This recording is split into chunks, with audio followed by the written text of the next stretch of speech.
like that. Is that this thing? This thing.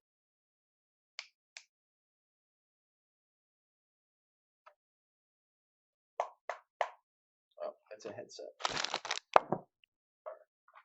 Sure. Great. So I get section 2, fine.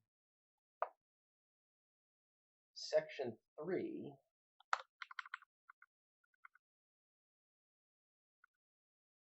You know what? I think we're going to actually put this, since we have this, I'm just going to say read line. That's the start of section 1. I may come to regret that. I may really have wanted to like use that as some sort of a test afterwards. So get section 1, get section 2. Keeps this nice and clean looking, I think. So then we'll get section 3, and get section 3 is just going to be a straight up cheat. So all we're going to do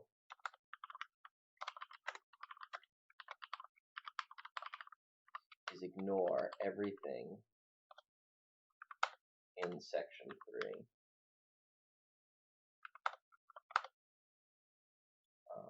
And section 3 is the same.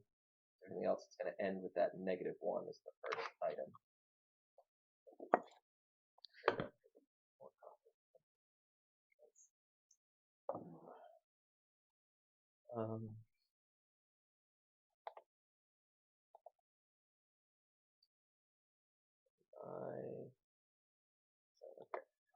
So let's just deal with that. Get section 3. We'll do the same thing we always do, which is read the first line, which tells you that we're in section 3. Go through until we're done. 3.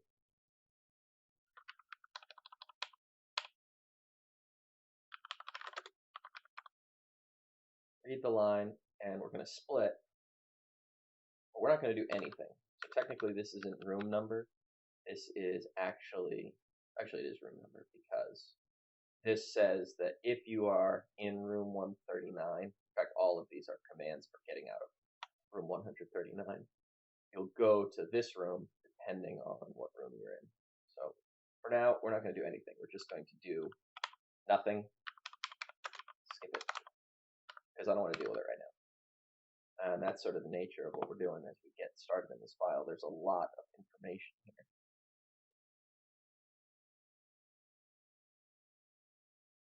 A lot of information that we don't necessarily need just to get started. So section 3, we're going to skip. And then we're just going to try and do a read line here. And make sure that we do, in fact, get to section 4. So let's just run that. Okay, we're in section 4. That's all I really cared about. Section 4 is the vocabulary. And so what are we looking at? Audio stream's current bitrate is lower than the recommended rate. I certainly seem to be transmitting audio. If there's anybody here and you can hear me, I'd appreciate letting me know. But obviously if you can't hear me, you're not going to be able to tell that. So let's do this. Let's add in some text.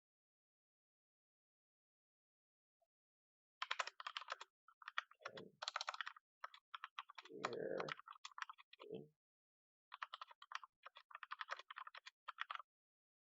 All right, that's a little excessive. Let's go down to something a little bit more. All right, that's too small. Sure.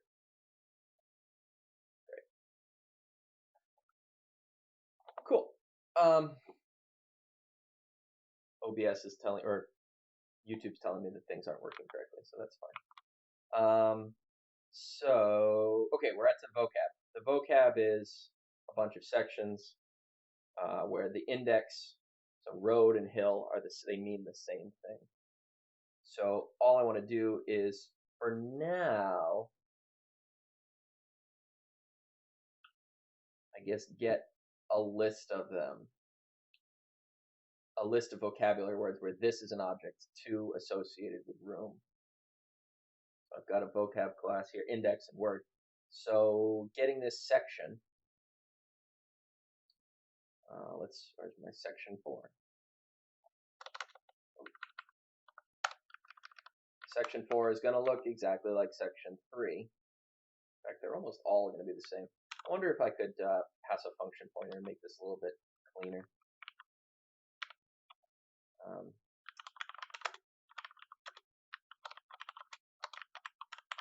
Section 4, stream reader, fs.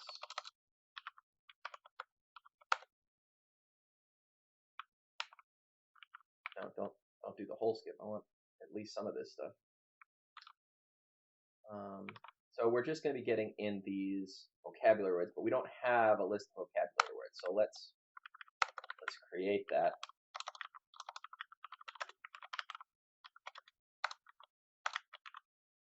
Adventure vocabulary room. Yeah, this is just me going social distancing crazy. I haven't seen anyone outside of my house. So since I'm prepping for the lecture, maybe you guys will get something out of it. The lecture is either going to be just a snippet of this class and I'll post it separately, or it'll be this stream rolls right in. For the lecture, I'm going to rewind what I'm doing here.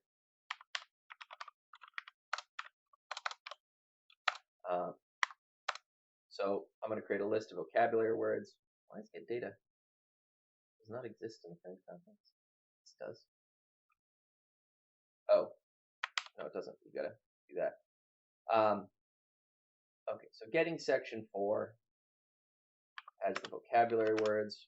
We've split it. Now, this isn't really room number anymore. This is vocabulary number. That's what the first thing is here. This is still a tab. And so it's not like we can put road and hill in that list. It's not going to work. It works even harder with things. We have many versions of the word move forward or continue or go onwards, go back, return. Even back in the day when they first did this, people didn't know how to spell. So read. That's not the word that could be, right? That's just people who don't know how to spell return. Oh, retreat. No, retreat. Okay. Okay, so that's, and there's nothing else interesting, right? Ooh, there's thousands. And maybe thousands could be treated separately because everything in the thousands, if you go and look at the source code, let me actually add that into the project somewhere so that you can see it. We can go back to it. The Fortran source is actually fairly well commented. Add an existing item.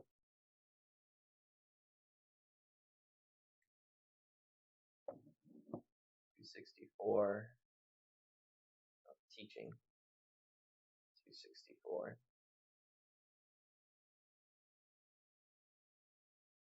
Teaching. ECE264 adventure.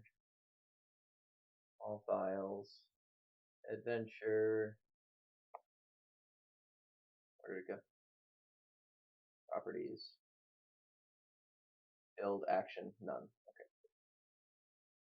So the adventure, right about here, describes the data file. So the travel table is going to need a lecture all on its own, so I'm skipping it for now. There's a lot going on there. But section 4 is the vocabulary, and it's only got 2 things. So basically, if it's in the thousands, M meaning the thousands digit is a special digit, means something. If it's 0, the word is a motion word, it's a verb.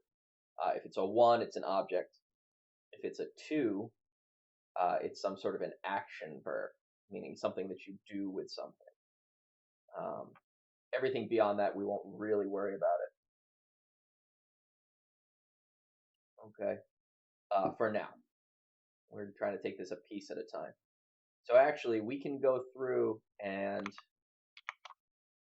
when we're dealing with this, we can basically have a switch based on the vocab number. So we can actually just take right from the source code, m equals vocab number divided by 1,000. And what did it say in the source code? It just says n mod. It's a number n, a tab, and a 5-letter word. All right. So I'm just going to make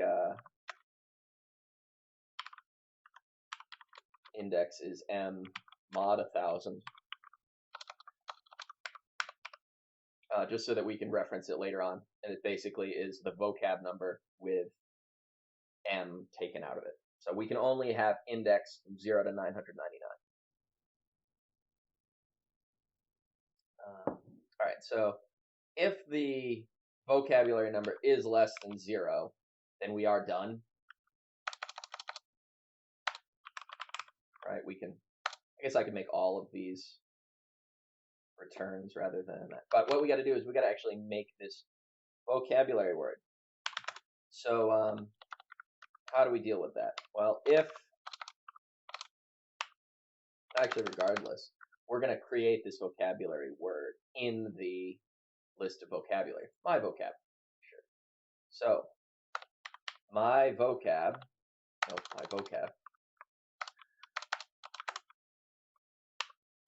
dot add a new vocabulary. But we don't actually have a constructor, so let's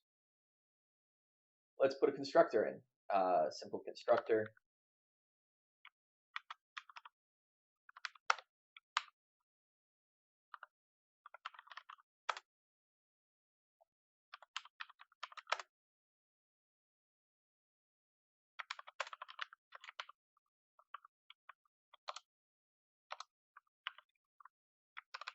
Not sure why I'm choosing -1, but 0 might be. I don't know.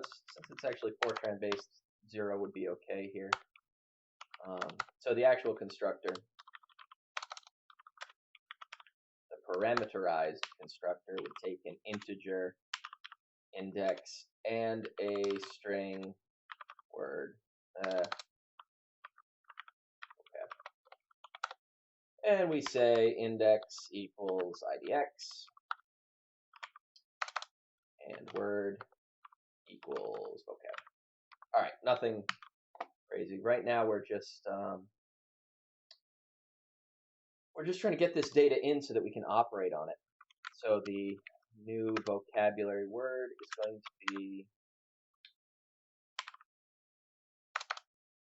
vocab number, comma, q sub 1. So that will give us all of the vocabulary. How do we test to see if this works? Right, we've written this function. I think the next step is going to be writing a little thing to test section 4.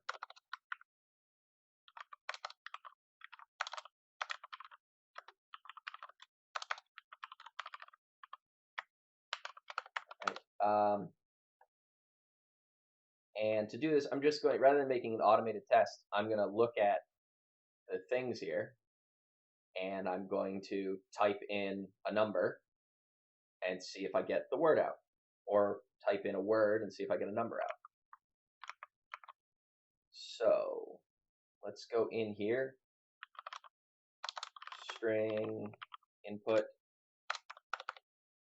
while 1. And I'm getting a little lazy here. Static void. There are definitely better ways to do this, but it's just a quick test. And of course, in C#, you have to test for true, not for 1.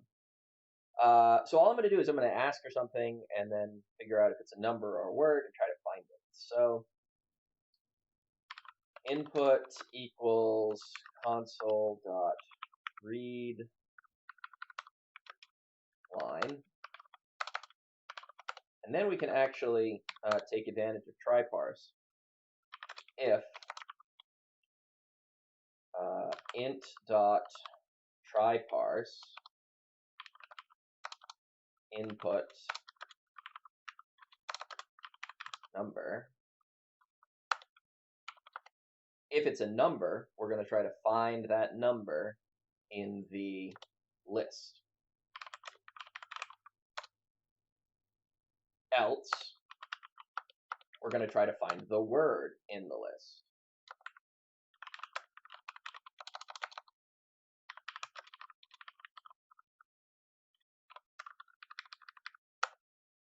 Either way, we're going to try to print out the whole entry.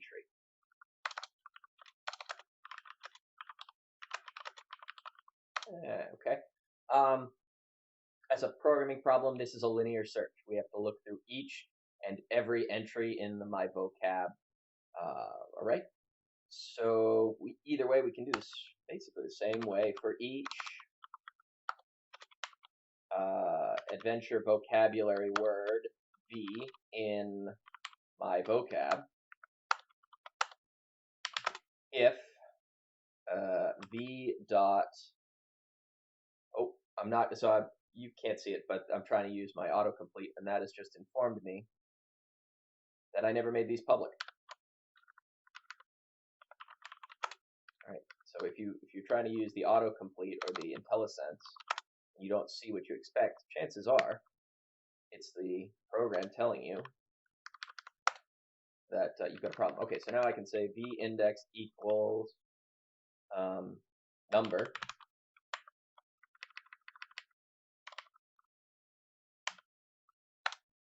I'm going to do, well, I'm just going to say print. I'll just print the whole index. So console dot write line v. And I hope that that fails, and I'm going to have to go back and write a toString and override it just to demo that. But also, once I found the first one, I'm going to return. I'm just, sorry, I'm not going to return. I'm going to continue, because I want to go back up to the top to find that. And then the linear search for finding the word is going to look almost the same, except instead of testing index, I'm going to test word. And I'm going to just check, not that it's equal to the parsed number, excuse me, but to the input. Either way, I'm going to print that. So what we'll do here, how do we want to leave this? What should I type? What do you think I should use as a terminator? If I type something in here, how do I quit? Is there a vocabulary number 0? No. All right, that's good enough for me. So if this works, I can just say if number equals 0, return. That'll let me quit gracefully. Right. So now instead, okay, we're done testing the rooms. We're going to get all the data and then test section 4. Hope it all goes according to plan. Okay, 2. Excellent. Object reference. All right, let's track it down. Line 35.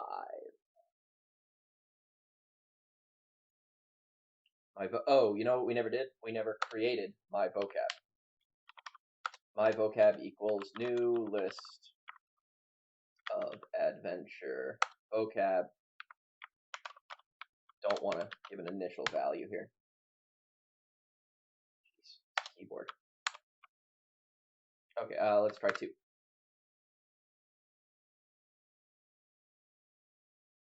Huh. I suppose if we get to the end of this, we should print out that we haven't found it. Just give us some kind of feedback.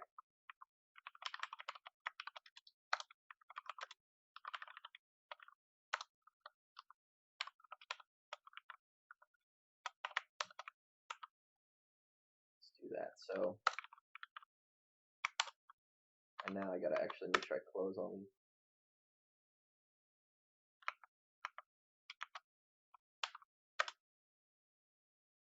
Okay, so 2, not found. That's wrong.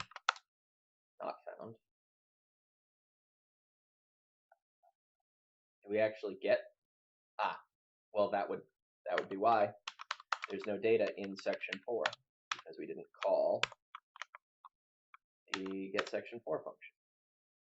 Okay, oh, I should have known. Now it says we're at section 5. All right, so 2. That's extremely helpful. Adventure starter dot adventure vocab. That's the default toString operator. So let's go back in here and let's actually do that. Public override toString. Oh, wow, that was kind of cool. Return string dot format, and I just kind of want it to look like this. All right, that's the whole word there, and the options are index and word. Okay. Let's also test the exit functionality. 0 and exits. Excellent. Okay, so now let's find 2.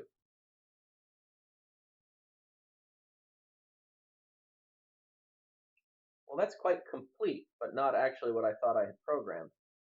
So I found all of the instances. So what about 8? Yeah, there's 8 and not found. So obviously I'm not quitting the loop. There we go. I'm not quitting the loop, but I thought that's get section 4. Where's test section 4? Oh. Yes. It's continuing the for each loop, not.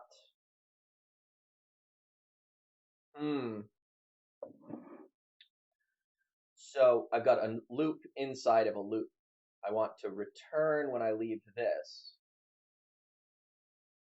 So if I break out of this loop,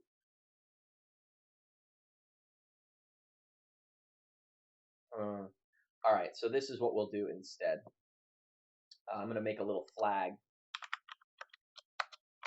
a Boolean flag, found. And every time we go through this, we're going to assume that we didn't find it. Found equals false.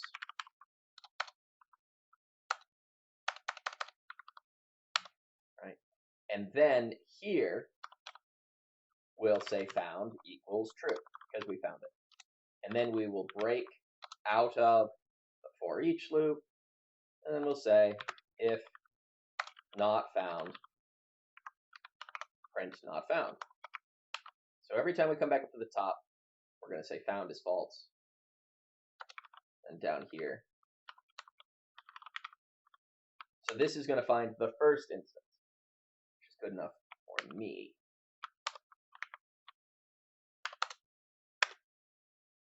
So now if I say 8, it only gives me 1. If I say return, it says not found. If I say return,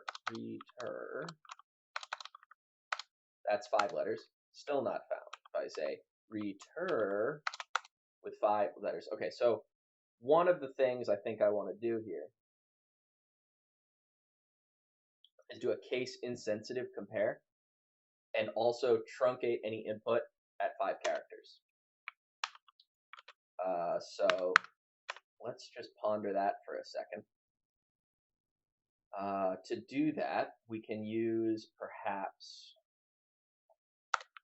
string dot compare, just compare 2 strings, but also we're gonna, okay, so I want to do this.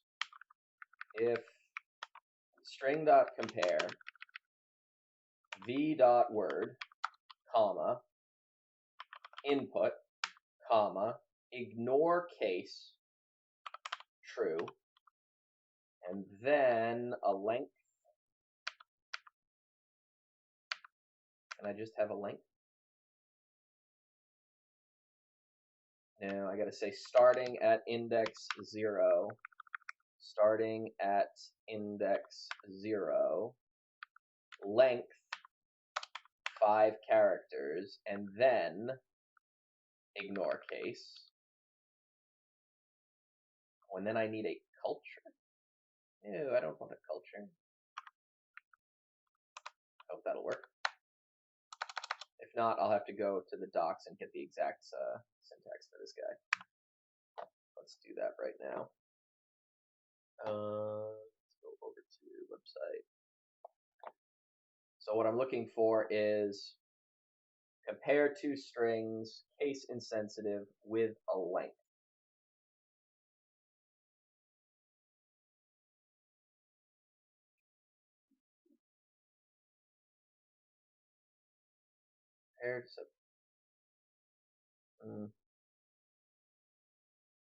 Compare string to string. No. I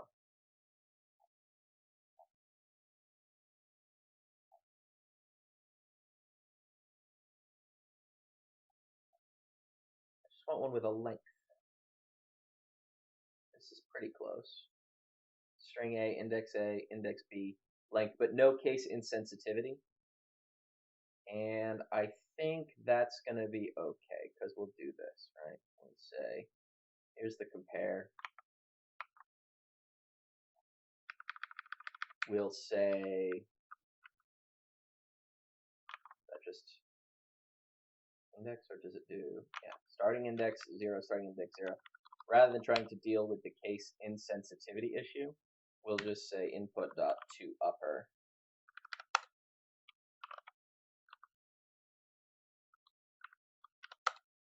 Why are you complaining?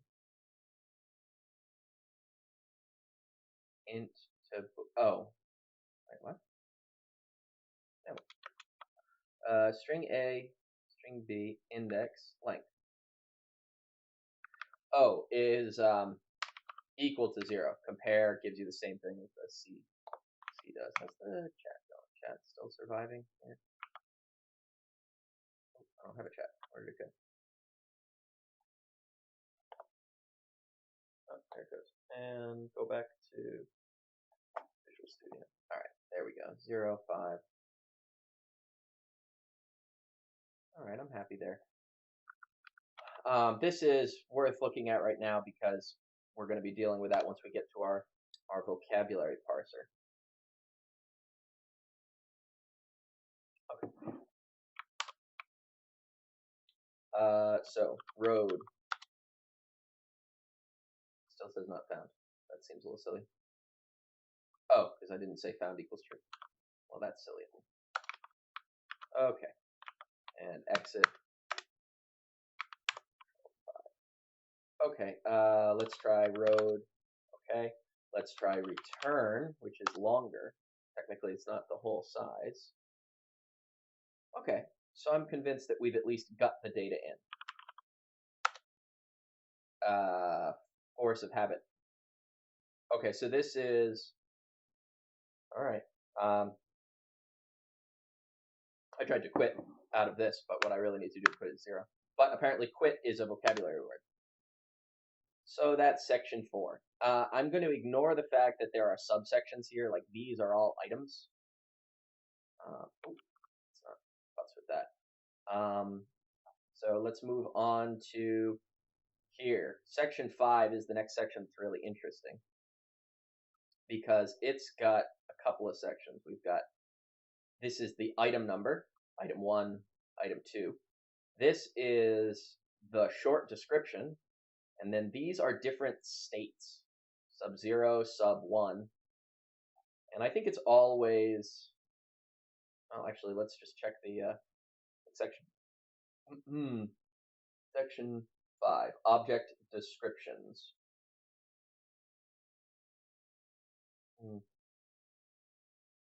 If n is from 0 to 100, the message is the inventory message. Otherwise, n should be 0, 100, 200, etc. The message should be the description of the preceding object when its property value is n divided by 100. The n divided is only used to multiple messages from multi-line messages. The prop info actually requires all messages for an object to be present and consecutive. Properties which produce no message should be given the message that. Okay. So what I'm seeing here is we're going to need another class for our items. Add a new item class. Adventure item. Public class. And based on what I'm seeing here, we're going to have a string short description. Only word short description.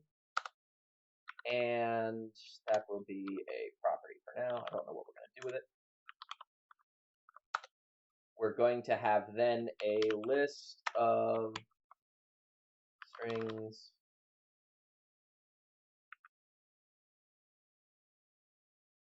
for its messages and states. Now, a question about this.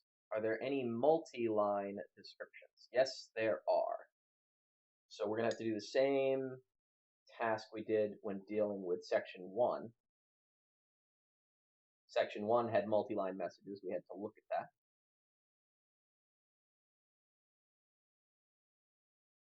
Here, the only difference is we're doing multiples of 100. All right. So here we go. Let's start getting. Okay, so a list of state descriptions. Right, n is our state. And if we have a list of state descriptions, we should probably have some int state.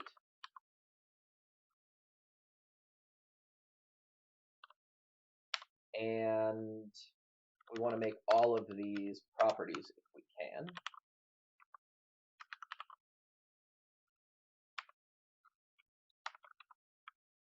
Okay. And this gets a little tricky because this is big data structure. So when we actually create this, right, we have a reference to this guy, a reference to this guy. If we just did get set here for this, it would certainly work. But we're basically giving up all control of what's inside of this. So I'm okay with that for now. We're going to make this public. A lot of these things, especially things like short description, long description, I'm going to remove and bring them into some inheritance to make things a little bit more uniform. But I want to basically code ourselves into a corner so we see why we want to do that. That's the goal. So looking at this, I'm going to get a line, and it's going to have to be a number that's less than 1,000. No, less than 100. Is that true? What's the largest item number? Yeah, 64.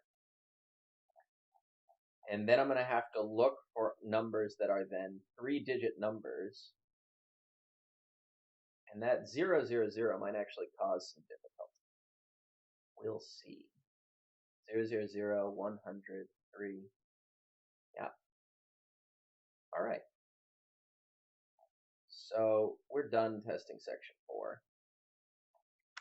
Testing section 5 is going to be more interesting. But let's write the. What are you doing there?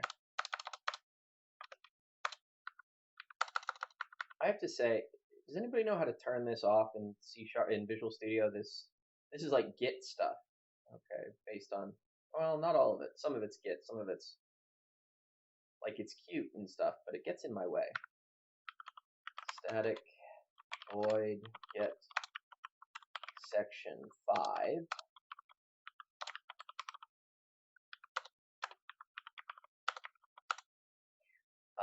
Okay, so can I pin this to another? I like new vertical tab group. Yeah, keep it over there. Just kind of want to have that off to the side. So the first thing I'm going to do, just like every other section, is get the number 5. Actually, almost all of that's okay.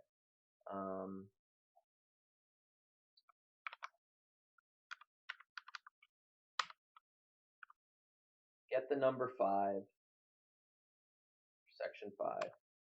Got a temporary thing. And then I'm going to get the first line. That first line is guaranteed to be the start of an item. So I'm going to make an adventure item temp equals new adventure item. And I'm not going to use a constructor at the moment because there's a lot of things going on, and I'm not quite sure where I'm going to. Oh, I can't use temp. Item. So as I go, first things first, read in the temporary line.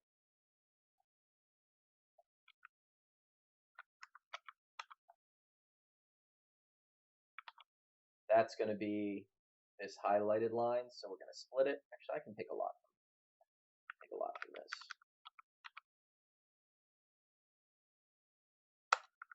Okay, so here, this is the item number. We're going to parse that and hope that it doesn't explode, right? Doing this is not great.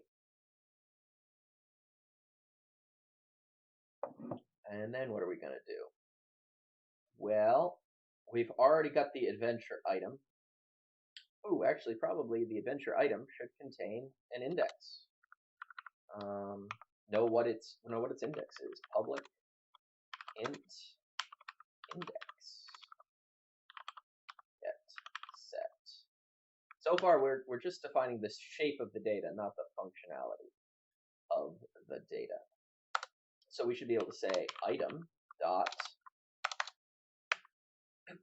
index equals item number. Good. Then what? Then we've got to start reading in these until we get to all of the descriptions. And one of the more interesting, let's go to one of the interesting ones here. Interesting is defined as having something that is multi-lined. So we're actually going to have another level of looping here.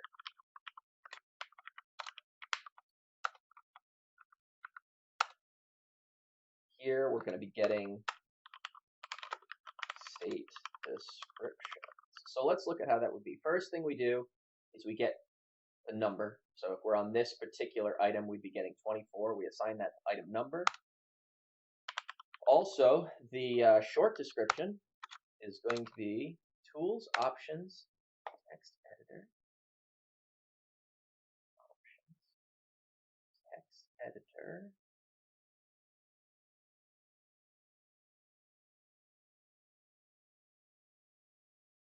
all languages, code lens. Oh,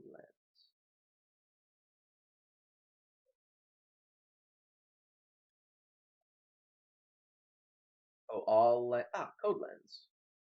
All right, just turn that off. Oh, thank you. Awesome. Okay. So we were continuing on Q sub 1. Just getting out of that split, getting information that we need. So now we've got 24 and plant in the data structure. Everything else is going to be a description. So when we get the next line,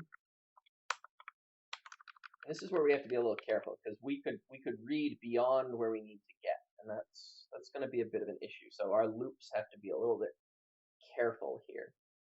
And this is where I think our while true loops are really going to be detrimental. We're going to have to do it a slightly different way. So temp read line, split it. We don't need Q anymore, so we can, my delete key just popped up.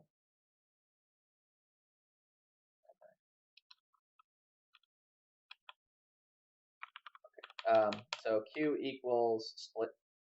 Now we have a choice. Either we're somewhere in this area, So the numbers are going to be some multiple of 100, or we're going to be on to the next item. So how do we figure out which? Well, we can use mod. So we can use item number again. So item number equals parse. Then t equals item number divided by 100. Nope. Mod 100. Mod 100. If t equals 0, that means that we're still in the description,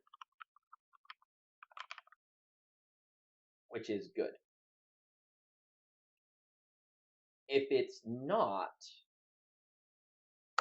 okay, if it's not, else it's the next object.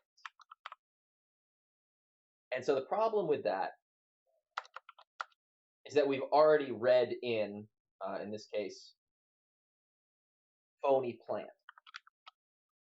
which is a problem because we're supposed to read that in here. So we're gonna have to play a little bit of a game here to get this started. And this is actually the way I prefer to write while loops, but we'll get there. So let's deal with the descriptions.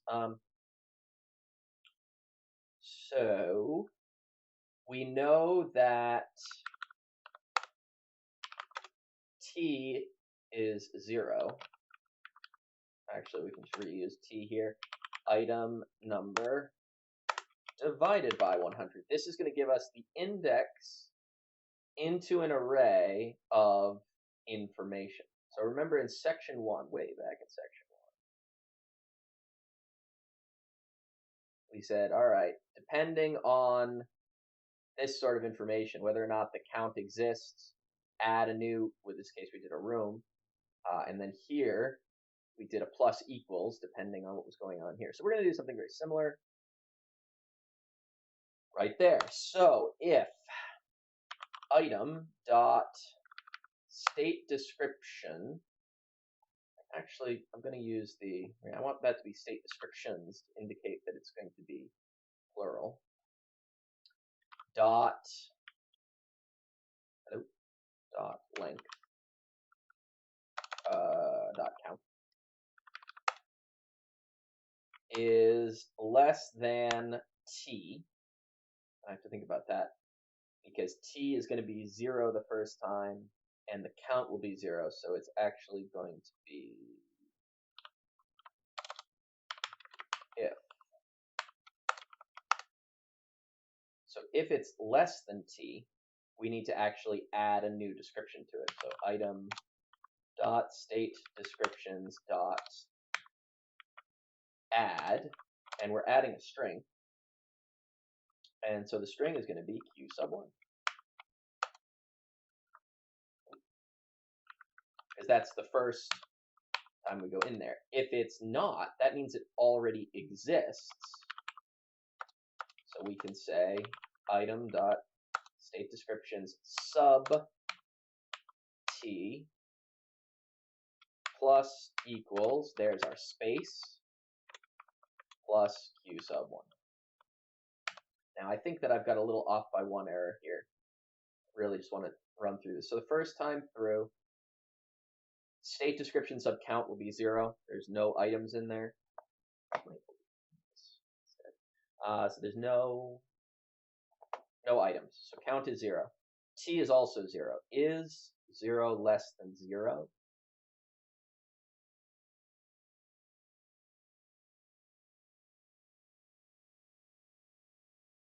It is not.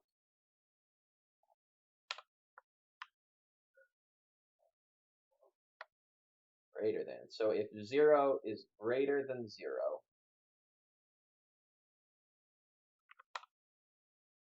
goodness gracious.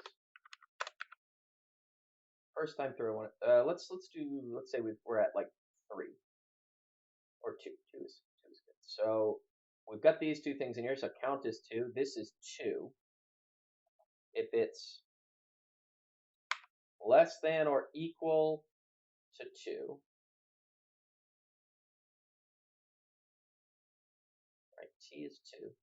Less than or equal to 2 is true, so it will add. Now count is 3 on the next loop. On the next line, count is 3. 3 is not, so it will add. Okay, so it was just less than or equal to. That was my off by 1. So that's looking good. What's next?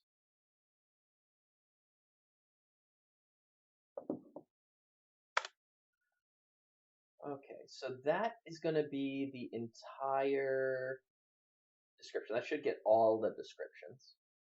But the problem now is we're at the next object. So we need to begin doing this a little bit different. So instead of while true, I'm going to do things a little differently here. Here is the first line, right? The first line is going to be this number of the item. Case here, it's 1. I'm going to take all of this code. All I'm going to do here is I'm going to say while item number is greater than 0. That's my clue here. And at the bottom, I'm going to say, or normally I would say, let's actually do this. Put this inside. So now, if item number is greater than 0, we know that this is a valid item. So we make this item.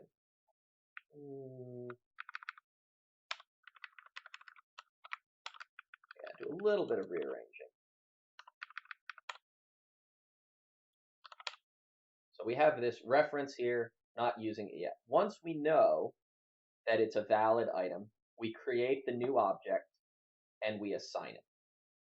I like that. Then we go through here, we get the descriptions.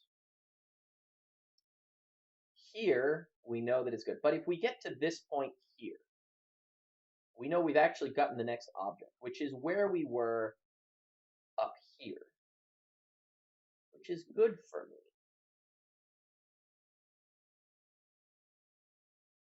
I like that, because now we've got a little bit of an interesting solution here. So we come down, if t is 0, all we're going to do is, we have to keep getting state descriptions, don't we? So I'm going to get the first state description. Yes, here. While t equals 0. Yes. I like that. You know, I think it might be worth it, just for a second, to have a drawing brought up here. I'll just quickly make one of those.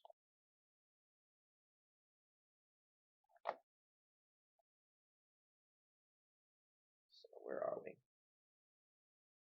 So first time through, we get a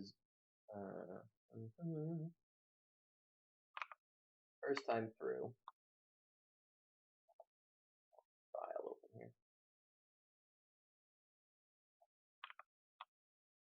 We get a 1.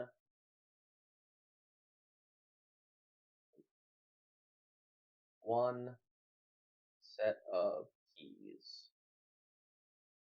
So that's our main loop. Get line,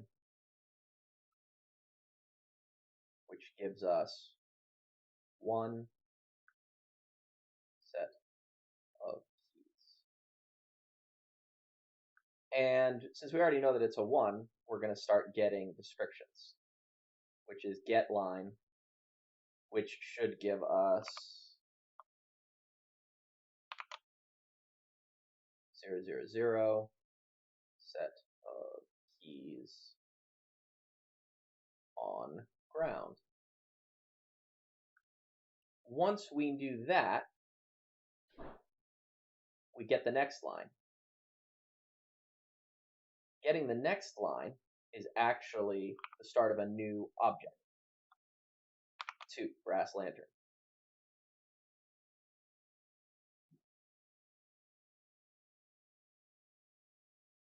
Which means we should be coming around right back to here. Which is fine. Now 2, it's going to get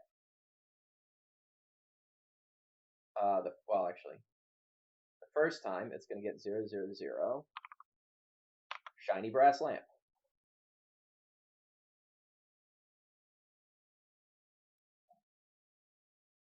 Then it's going to get again, and this time it's going to get 100 lamp shining.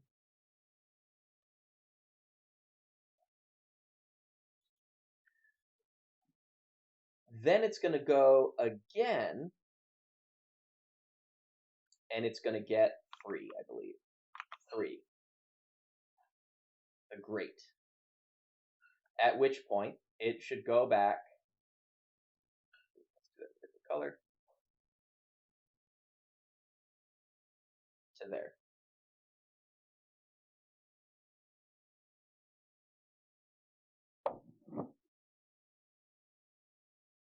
So this is sort of the same as this first time here. That's just kind of an important distinction to make. So now we go Visual Studio. So here we go. We're in section 5.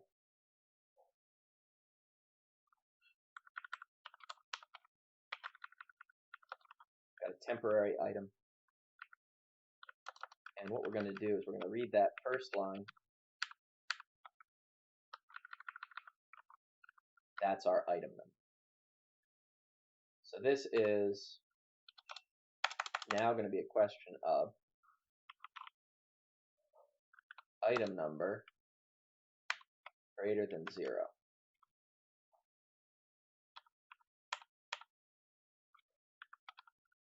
Now we start reading, and I'm going to change do I have 2 nested loops here? Do I have one more level of nesting than I actually need? I think I do. I think I started writing it twice. So here we go.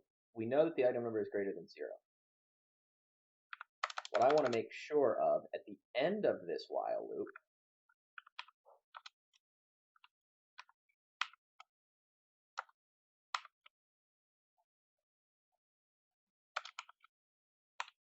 what's wrong with my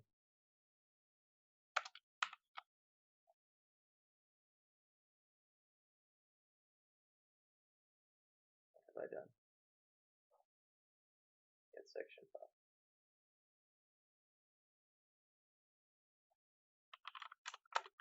New adventure item. Great. At the end of this while loop, which is down here,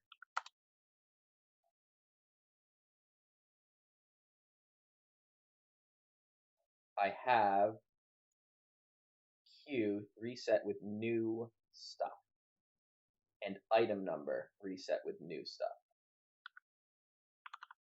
Q and item number must contain the next data. All right, so here we go. We've got the item, we've assigned it. Then we're going to get state descriptions. So here, I think it's a bad call to call this item number. Let's call it description number.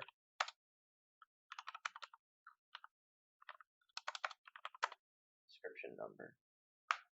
Now, if we read this and we get something that isn't a 0, we're going to skip this. So the first time through, let's assume that there are no descriptions whatsoever. We're going to get that information.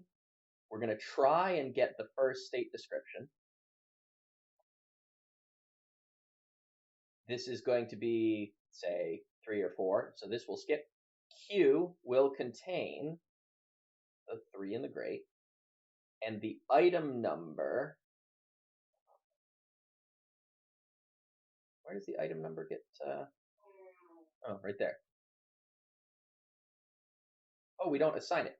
We don't assign it. We need to assign it. Oh, because we call it description number.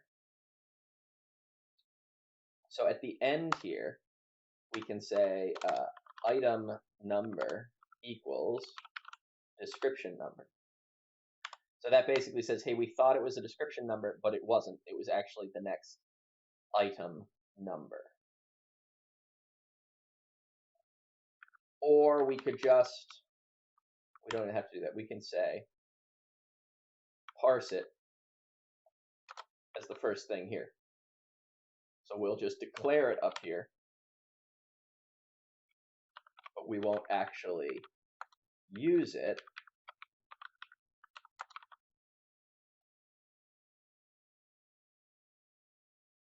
We do have to use it the first time.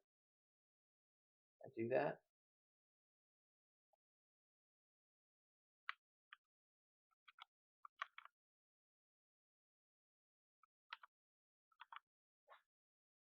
Item number greater than 0. Now we do have to, because we have to know whether or not it's a good value. So item number equals description number. All right, that takes care of that. So now I think we're in good shape on that. We could actually test this without really testing the description, just by checking to see if we end up at the next section. But let's see. So the descriptions, T is the description number, which is going to be the first digit of this. And I think actually we dealt with all of that. So why is get data getting a little cranky here? A namespace cannot directly contain members such as fields or methods. Did I close the whole class? I did. One too many close. Close doobly-doos. Yep. Okay. So now we can try and get section 5.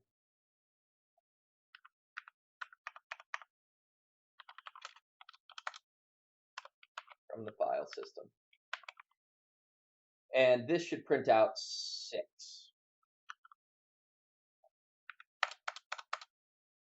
What did I just do? Apparently found a new shortcut key.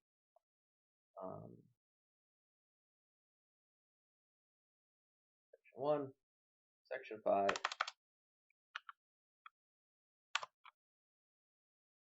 Okay, null reference program line 213, get section 5, line 187.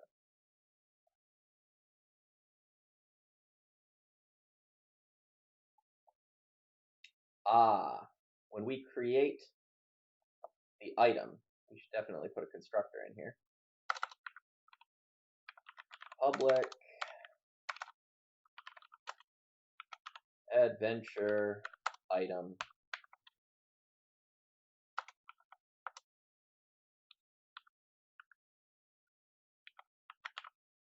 state descriptions has to be actually allocated. New list of strings. Otherwise, things tend to get a little bit problematic. Now, the rest of these, int is going to be a value type, so it's okay. String short description, just to keep things from getting too cranky, we will assign it a string, a blank string. And so all of these will be values, so state and index doesn't matter. String, we assign it a blank string. List, we assign it an empty group. Okay. And it's important that I get rid of this. This certainly seems to be hanging.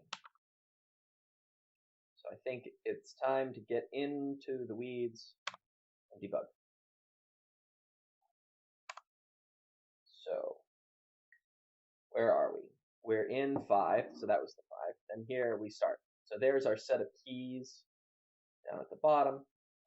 1, then a tab, then set of keys. We split that into Q. Q is now 1 and set of keys.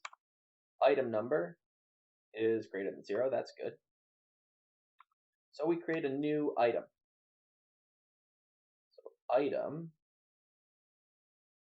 index 0, short description blank, state 0, state descriptions count of 0. Okay, so it's not a null. Nothing's null. We assign the index 1.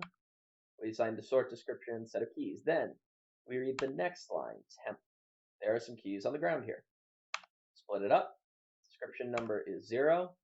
T, our temporary number, is also 0, which is fine because it's description 0. So this should go inside. Yep. T is now, so does this create? It should add, right? We don't have anything. And it adds Q1. That's good. Description. There are some keys on the ground here. Comes back up. Oh. We come back up and it's the same. We've never read the next line. So what we need to do is almost all of this again. So this is, we don't have to actually declare it though. So this is fairly common where you do the same thing. This primes the while statement. So here it is. And this sets it up in the same procedure. So priming a while loop, super handy. Let's just see. I think that's probably the only thing that's a problem. Yeah, okay. So I know that I've consumed all of the data up to section 6. I'm happy with that. Okay. Now, what I haven't actually done, I know I've consumed all the data, but I haven't actually put it anywhere. So every time I create a new item, I should be, before I overwrite it, I should be putting the old item into some list of items. So let's do that. Static list of adventure items. Adventure item. My items.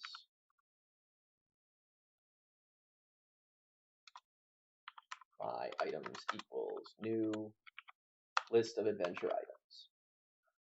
So here's what we can do. I'm going to start this guy off at null, which is his default value, but C# complains if you don't explicitly assign it null. And then here, I'm going to do something to say if item does not equal null, so that's testing the reference. I'm going to say my items dot add item. Add with a capital A. So the idea here is the first time in, we're doing line by line. Item doesn't have anything in it, so we're actually going to skip this sentence.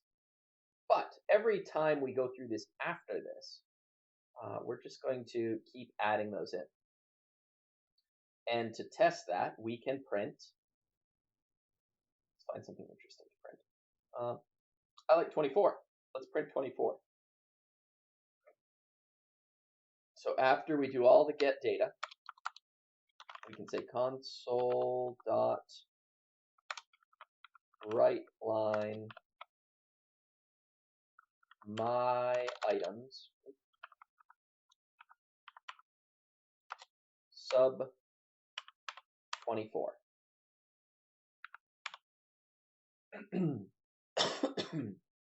Sub 24.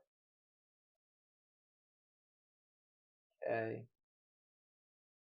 Happy with that. Happy with that. Let's see what happens. Okay. Shouldn't have come as any surprise that it's the adventure starter class dot adventure. Sorry, the namespace adventure starter adventure item. So we're going to go into adventure item. Public override toString, return. You know what? I think there's enough stuff going on here. I'm actually going to take a string builder to put this together. New string builder.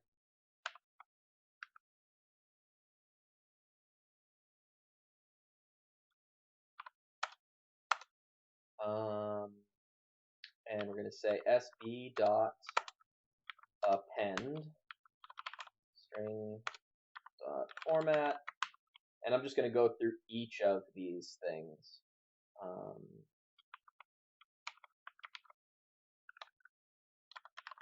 Index,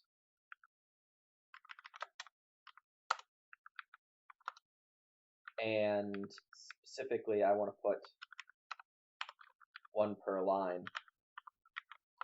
Append string dot format and short description.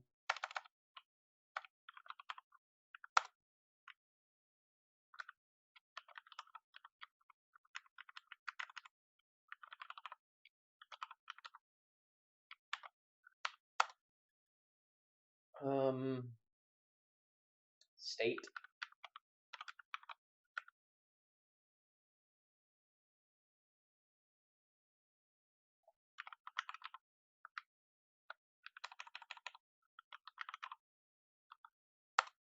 And then, because we don't know how many state descriptions we have, we've got to iterate. For each string s in state descriptions,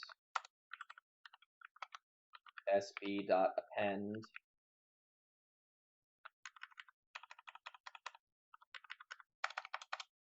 s.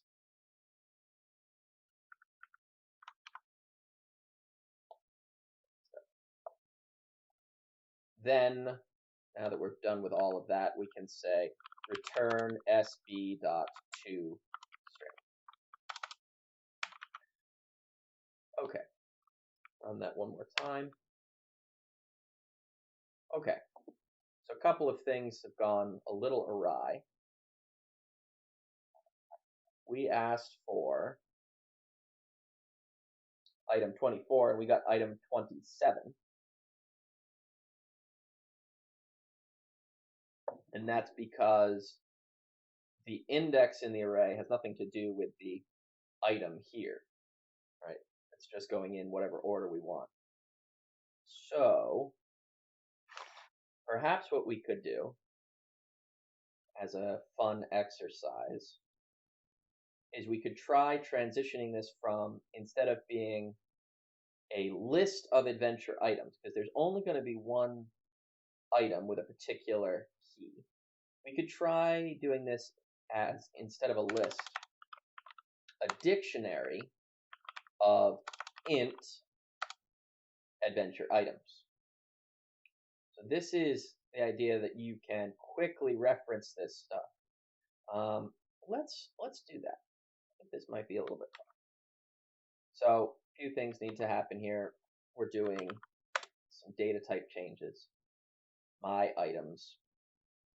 So here, we cannot just say add, because that is not how you put things into my items. But this is, everything else is just dealing with an item by itself. So the only thing we have to change here is my items sub key, which in this case is going to be the item index, equals item. So dictionaries are nice because they can take non-contiguous indexes. It's a hash, so it doesn't really matter. As long as you don't have any collision, which, because we know there's only one item per item index, we can probably do this. And dictionaries can still reference things. This still works, right? This is an indexer for the thing. But instead of taking an index, it's taking the key, which we use. So let's see if this Let's see if this works for me. That actually was pretty painless. And now, that's a little nicer. Okay. And so now we actually can reference this based on that. We could try to do this with many of the things. We couldn't do it with adventure vocab, though.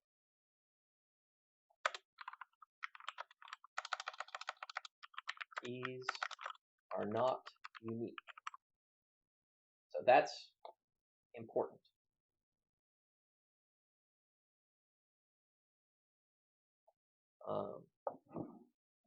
Okay.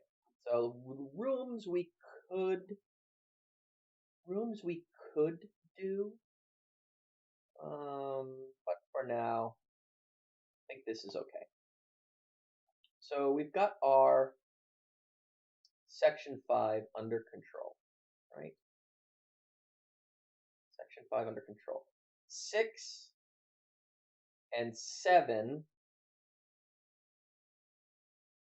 8, 9. All right, I think the remaining sections actually can be can sort of be put off.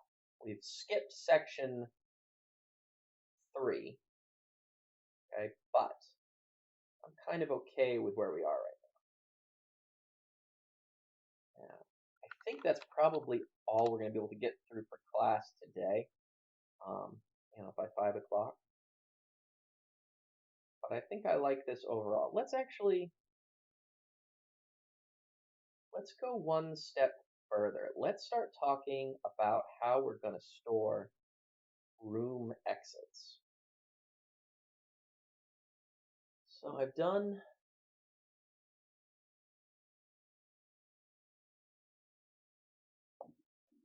is this my version or this must be my version? Yeah, it is my version. Okay. Adventure object. Adventure room. Adventure exit. Let's talk about exits. Yep. Let's talk about exits. So this travel table. Oh, can you see that? Yes, you can see that. This travel table is probably the hardest thing to wrap your head around. Let's scroll up to that travel table. And it's kind of, this is the travel table. It's a little difficult to really understand. So what I want to do is try to write a little parser, okay, to test the travel table. We enter some stuff in, and it tells us what's going to happen for that travel table. So each line contains a location number X. That's the first number, X. A second location number, Y. So this is room 1, room 2. And a list of motion numbers from section 4. Section 4 was the vocabulary. Okay? And it's a list of them. List of motion numbers. Each motion represents a verb which will go to Y if you're at X. So these are simple, right? You go from room 1 to room 2 if you use any of these vocab words. We can use our test to sort of figure out what's going on here. So I'm going to go back to testing section 4 and just run this so we can sort of figure out what's going on. What is verb 2? Road. What's 44? West. Verb 29. Upwards. Interesting. I think that also corresponds to up. Yeah, up is also 29. So if we actually go back, can I go to DOSBox here for a second? Here we are at DOSBox. I'm going to add DOSBox in. Window capture, existing DOS. Okay. So if we actually go and play Adventure here,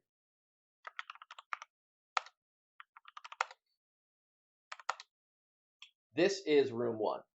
You're standing at the end of a road before a small brick building.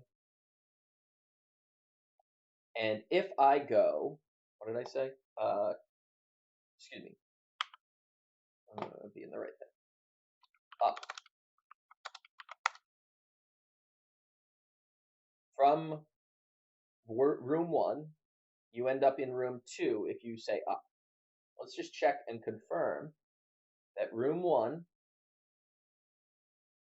is standing at the end of the road. Room 2 is you walked up the hill.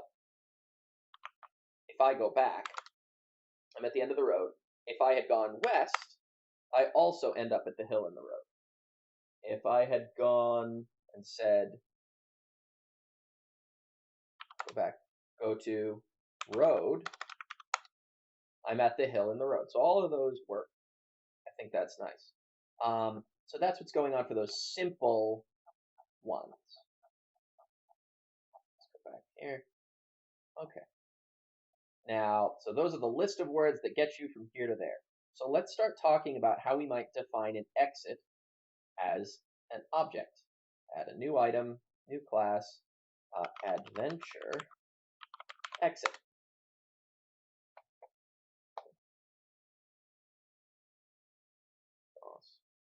And I don't think we need to see this anymore. Okay. So an adventure exit.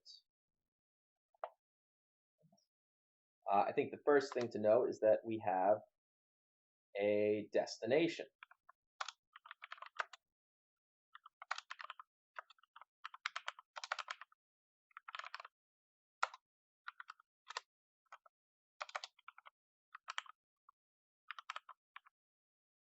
Okay. And then we have a list of exits that'll get you there, or a list of vocabulary words that will get you there. Public list of ints. These are vocab words. So if you type in a particular vocab word,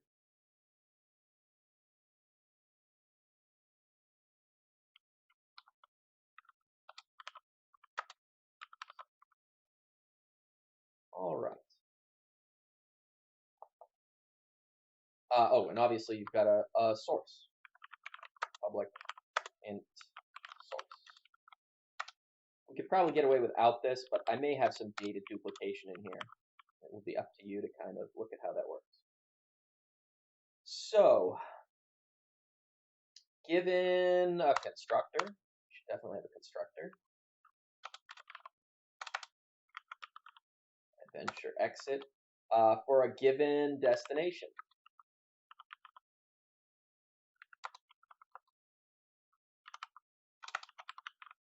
Destination equals dest. Probably we can say source as well. Int source. And this will complain. Source equals source. Right? It's not okay. Assignment made to the same variable, so we have to actually say this dot source. And then I'm okay with that. So at that point, I'm going to provide one extra member here. Just public add vocab int b. And all that's going to do is just a shorthand for public void for the vocab object dot add. It's just going to keep the code a little bit more manageable, because now instead of saying exit dot vocab dot add, I'm just going to say exit dot add. All right. Means I could actually make this private, but this is close enough for me as an adventure exit. So let's go back to section 3 and talk about these exits. Here we just skipped the information, right? But now that we know a little bit more about this, we are going to say the following.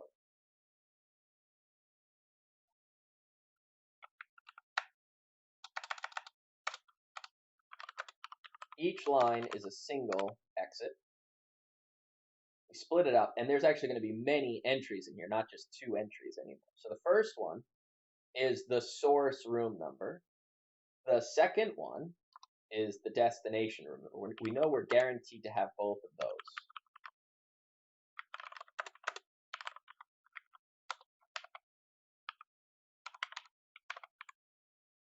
Then it gets into a little bit more interesting stuff.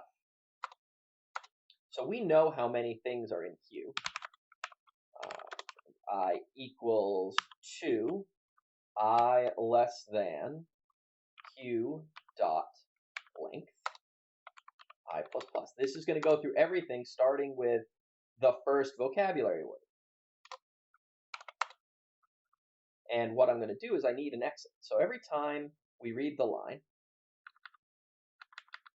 provided we're here, we're going to make a new adventure exit.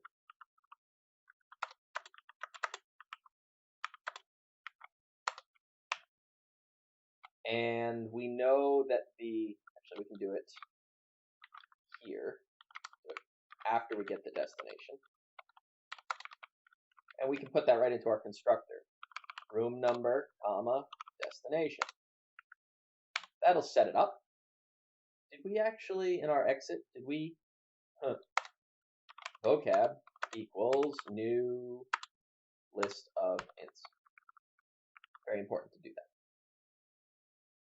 Okay, so now we've got x dot add vocab for that particular word. Int dot parse q sub I. Now we've dealt with this. So where does this exit belong? We could create a list of exits, but it would be more object-oriented in nature to actually make the room know about its exits. So, right window's open here. Okay.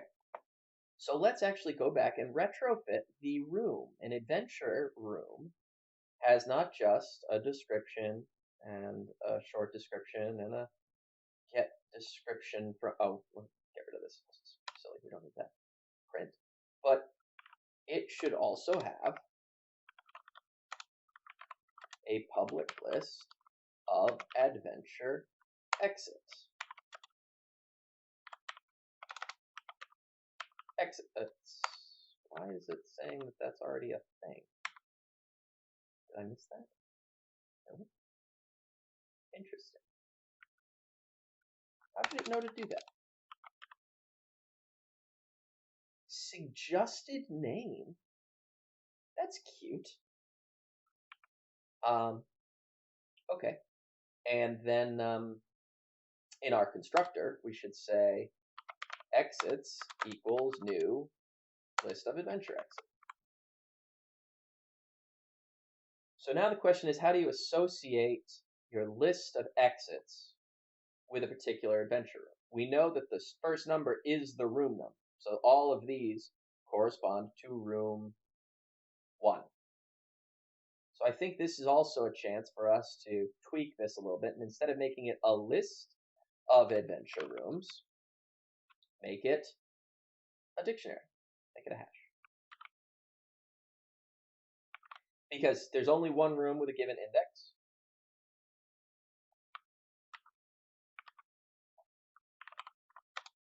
Okay. And what does this really do to us down in section 1 and section 2? Well, instead of adding,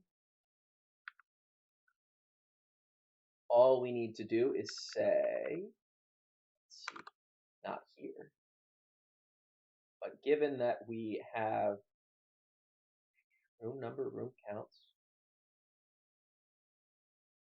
we actually don't need to add ever. Okay. I'm going to leave this until I know that it works again. but my rooms is a dictionary. So when I say my room sub room number, as long as that exists as an item, we'll be okay. So here, I'm going to say if my rooms dot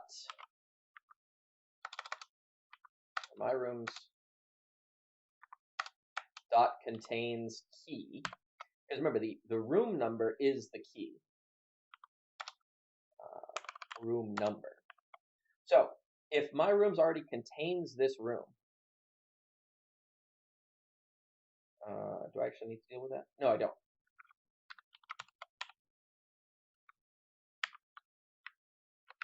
If it doesn't contain the key, I'm going to say my rooms sub room number equals new adventure room.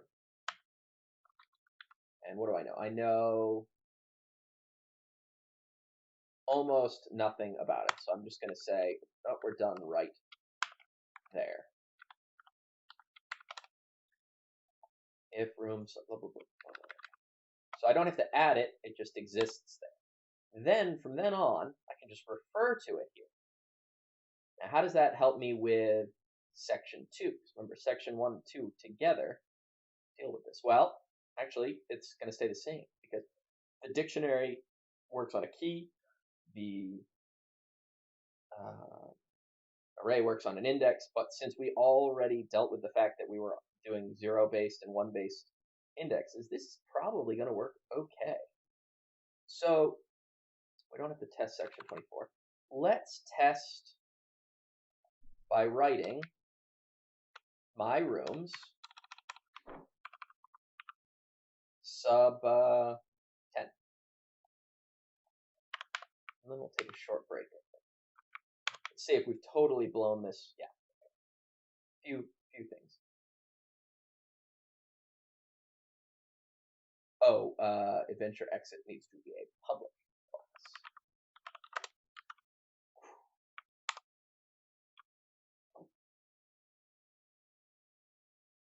Adventure room. I guess we never defined adventure room's description. So let's say dot description. Room 10, you are now crawling over. Okay, so we're good there. I'm going to take a short pause, and then we're going to continue by actually assigning exits into this. I'll be back in a minute.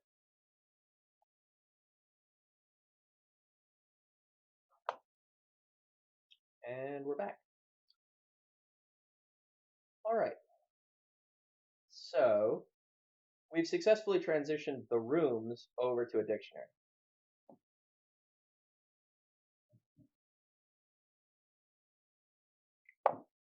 So now let's talk about, we don't need section 1 and 2. Successfully figured that out. Section 3 now. Once we have these exits, we need to associate them with a room. We know the room number, so we can actually say my rooms sub x dot source dot exits. Ooh, I have to be careful about this. Well, dot exits dot add x. What I noticed though when I was typing this was it wasn't a property, it was a field. And I just want to be in the habit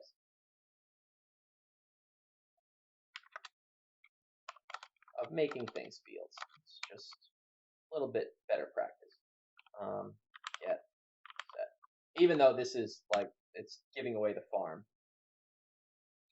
Let's also, okay, we already did establish that exits has created. So now we also might want to print out the exits for each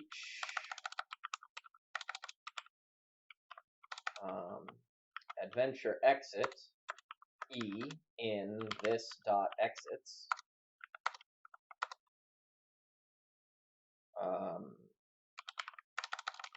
console dot write line E.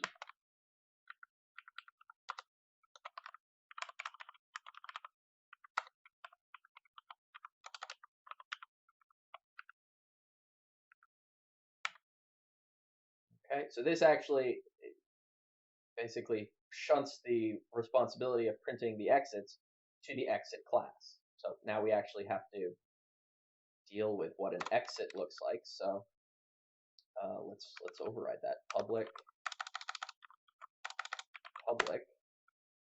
override toString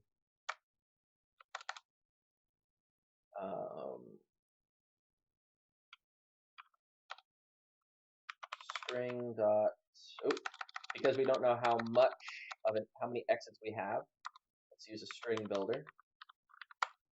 SB equals new string builder SB dot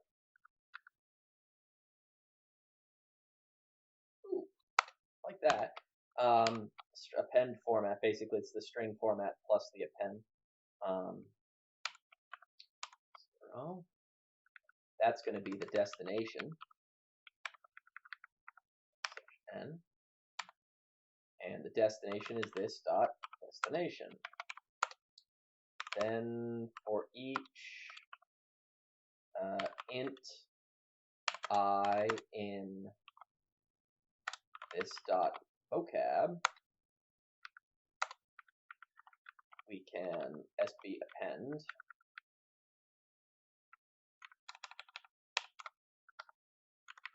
I. And we'll be a little lazy, we'll just say comma space. Return SB dot toString.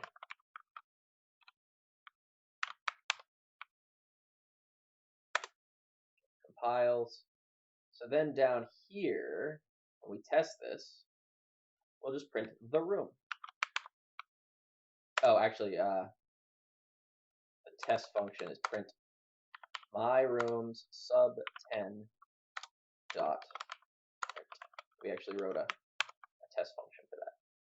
Okay. So exits, destination 9, 11, 20, 21, 43. Destination 11 for those particular words.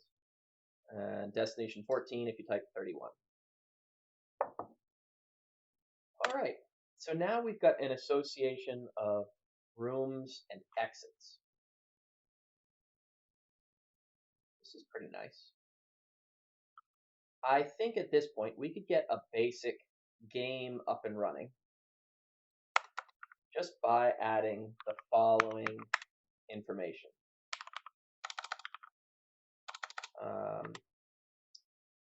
So in main, we get the data.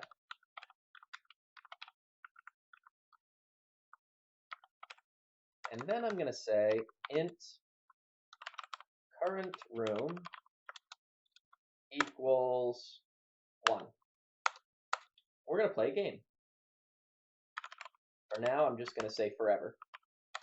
We're always going to play the game. Print,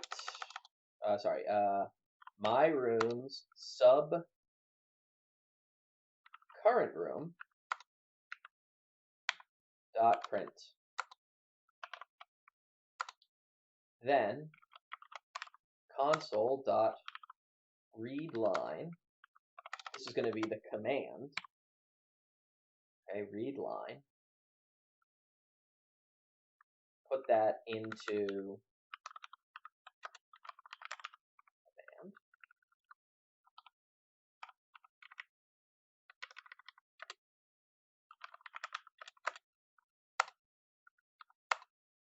And then we're going to say if the command is something that the room knows how to deal with, knows how to leave and exit. Let's figure that out. So we're going to go through the room. For each adventure exit in my room's sub current room dot exits. So that's for each adventure exit. Adventure exit E. If E dot vocab, so that's the list of items. We need to see first if command can be converted into a vocabulary, right? So our vocabulary list is right here. So we need to find in the vocabulary list this command. And we actually already did that in testing, was it testing section 4? Yes, right here. We tried to find a word in the list. I'm actually going to turn this into its own function. Okay, and typically this procedure is called tokenizing. So I'm going to create a static int tokenize string s.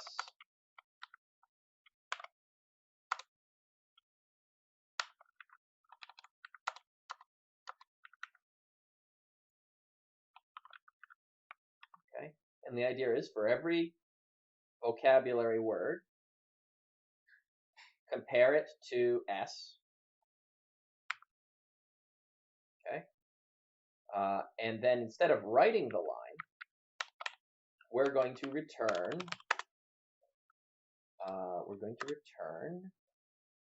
The dot index, because that's the token that corresponds. If we get out of this, we've gone all the way, we'll return -1, meaning we didn't find it, because there are no vocabulary words that start with -1. So, if tokenize,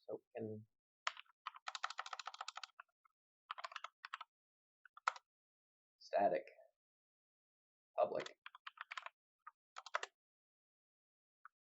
if tokenize command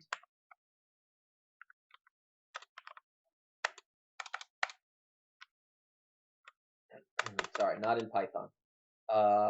If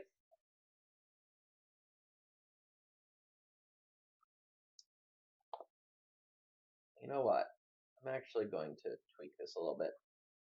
I'm going to say that current room is actually just an adventure room. This is a reference type, current room. And I'm going to say equals my room's sub1. Just going to keep my things a little shorter. So now I say current room dot print. All right, just referencing that. And for everything in current room dot exits. Yeah, I like that a little better. So then I can say e dot vocab dot contains the token of the command. If that's the case, we found the exit that corresponds to this vocabulary. So we can say current room equals my room's sub, and then we need a key, and that key is going to be e dot destination.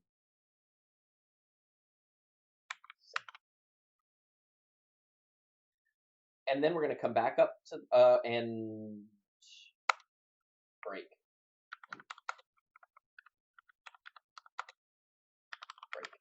Break. We don't need to keep looking once we found it once.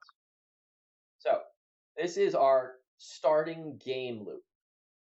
Going to print out where we are, get the command, look for the command and look for the exit that corresponds to that, and go from there. Okay, you're at the end of the road again. It prints out a bunch of stuff. So let's say road. You're at a hill in the road. This doesn't look quite like the game, But if I use, let's see, destination forest, if I go south, I'm in a forest, still in a forest, east, south. I'm at a slit in the stream bed, south. I'm outside the grate, down. Ooh. Okay. So here's the first problem. What we've actually gone quite far. I think. Anybody watching? Getting very excited about nothing. No, it's just me talking to myself. That's fine. So this is the first problem. This is a special case. It actually refers to the item state. But let's clean up this so that it looks a little bit more like we're playing the game. So I print this. Let's actually change this a little bit to console dot write the current room. Let's actually override that toString instance. Which I need to go to adventure room. Let's override that toString. Public override string, public override toString. There we go. I'm going to return when we print it.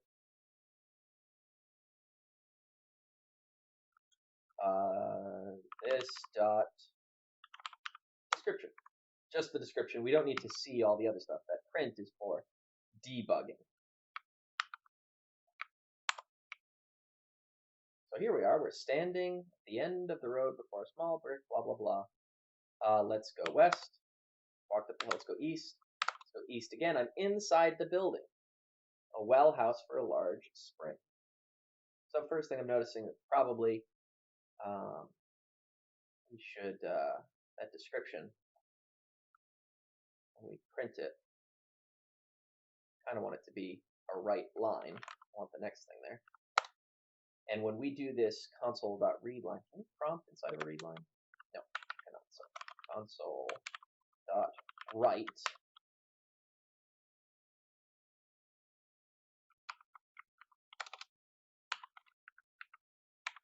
There we go.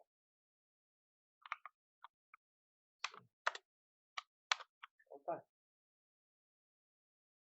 That's 6. Oh, that's from the reading in. So let's go west. Or sorry, east. Inside the building. If I compare this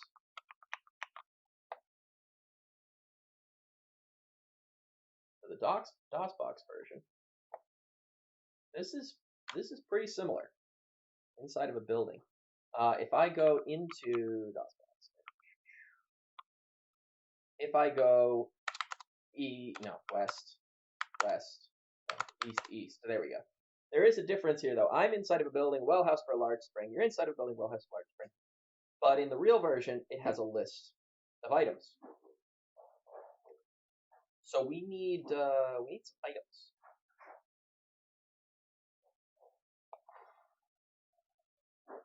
So how do we do this? Well, to make my life easier, I'm going to go back to DOS.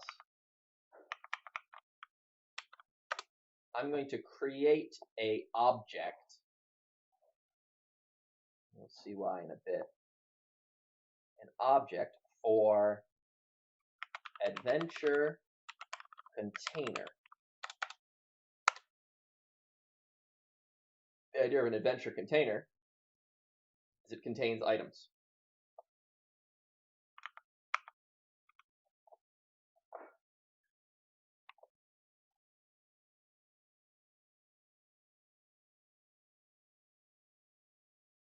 Okay.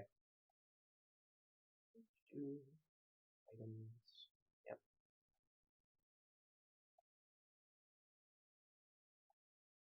Yeah.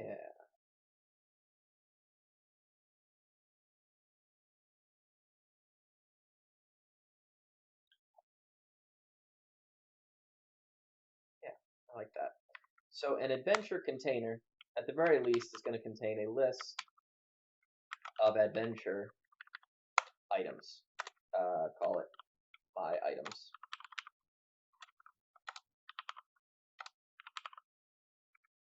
But what I'd like to do here is I want to make this private. Actually, protected. I'm going to use this in a couple of places.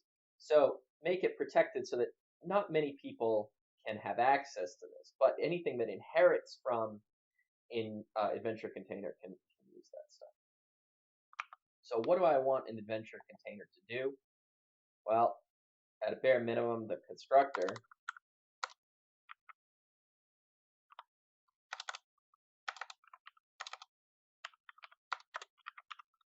adventure container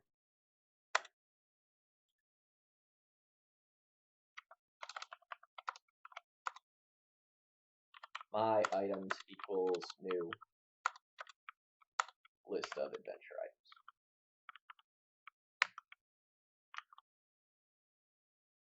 Then I think we're just gonna start duplicating some behavior. Add item. And we could do this by implementing an iList or something like that, but let's try this. So if we're going to add an item, oh, that was weird. Adventure item I,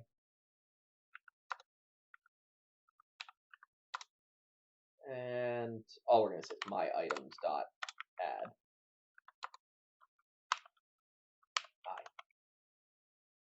Now we could also do some checking here, right? Make sure that we're not adding the same item twice, because there should only be one instance of any item at a time.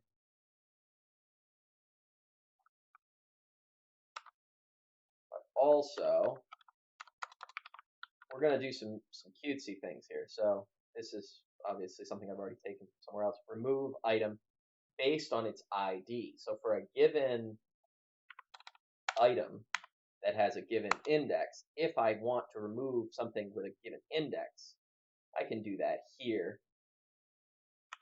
My items. Okay, so this is doing a find and remove.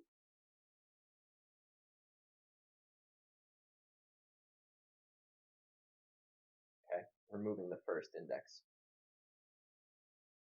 That looks pretty good. Add item. Void. Okay. Another thing I'm going to do is add that search. Getting great use out of linear search today.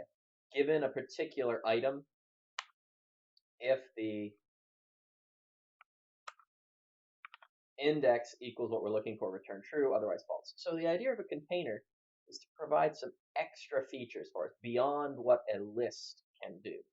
Now it does have a contains, but that would look for a whole object and it would look for a reference.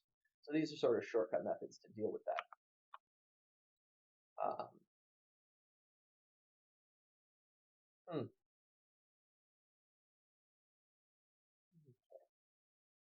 So I think that's a good place to start. We can augment this as we go. So now we're going to say that a room inherits from an adventure container. I think that's what I'm going to say.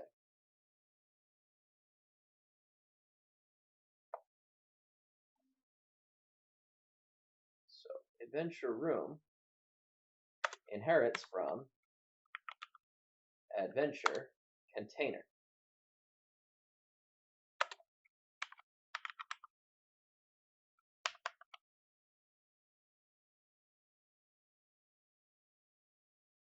I think it's less successful. Oh, it's a public class. Public class. So now I've actually called the base class constructor.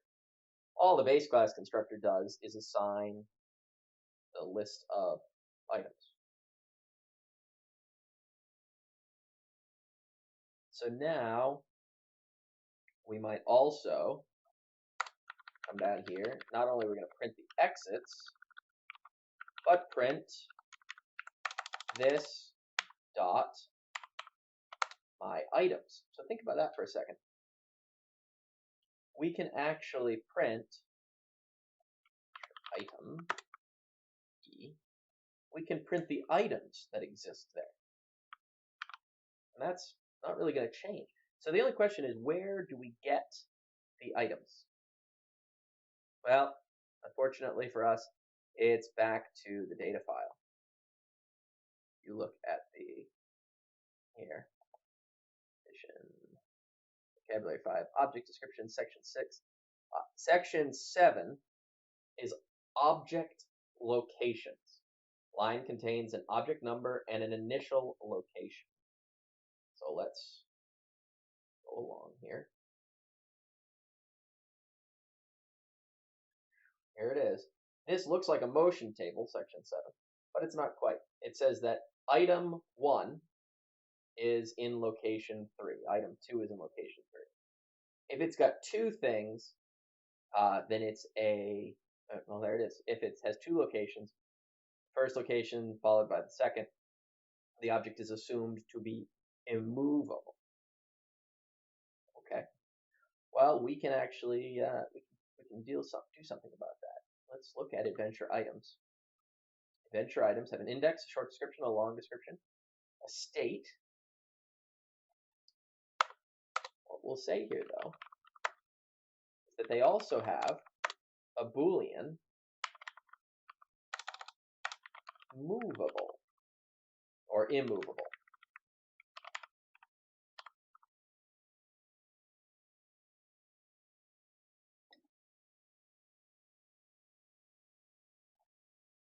Let's think about that now.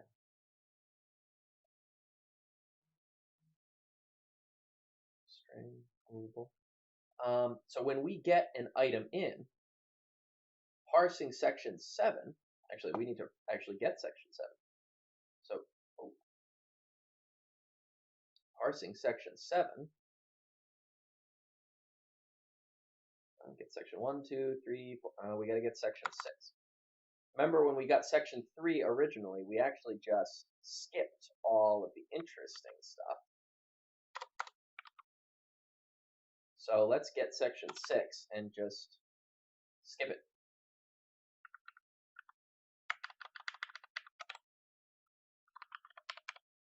This should do everything we need it to do. Once we get something that's less than 0, like that -1, we should be good. So this is get section 6. And we can test that just by going to our main program.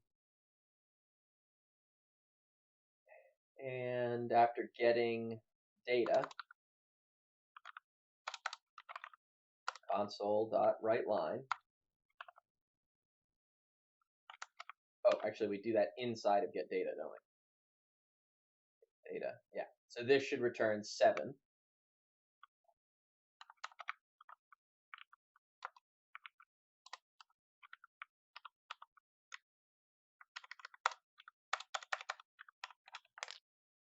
Delete key is being a little bit difficult today.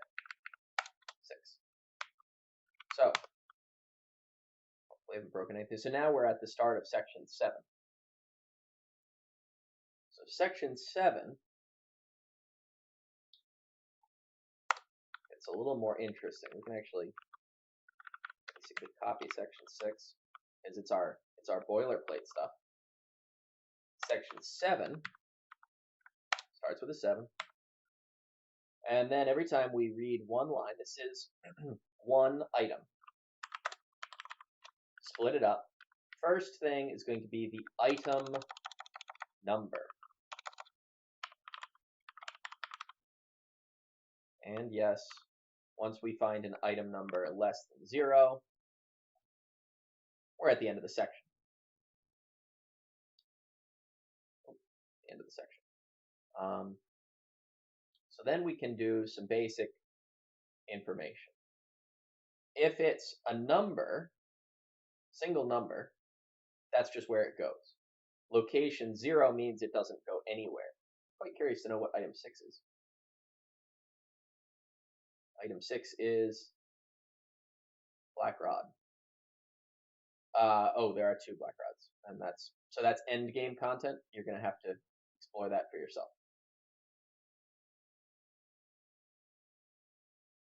Section 7. Here we go. So, first things first. If q.length equals 2, that's just a single location. So let's put the item that corresponds to this thing, and remember, our items are dictionaries, my items, into a particular room. So we don't need to get section 6. So we're going to find the room. Room equals int dot parse q sub 1. The item is the first thing. The room is the second thing. And since everything is a dictionary, this is all going to match up quite nicely. We're going to say my rooms sub room dot add item, my items sub, well, the item is item number.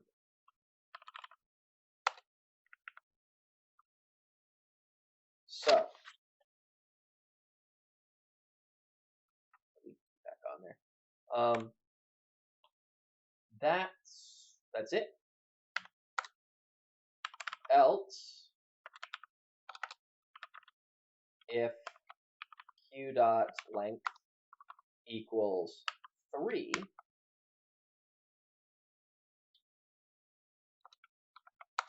we're in 2 rooms. So we're going to say room 1 and room 2. It's going to share between those 2 rooms. Let's do these negative ones. So the two special cases are 0 and -1. So if it's a 0,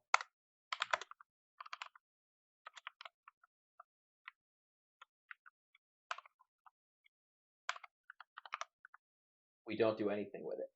But the idea of a -1, what is item 9? I guess is the first question. Item 9 is a rusty door.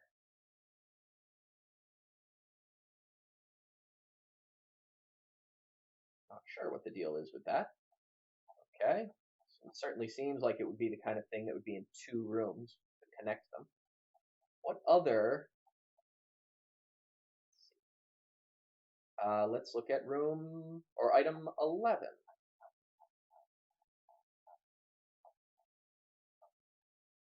Item 11 is the snake. Why is the snake in 2 rooms? Don't know.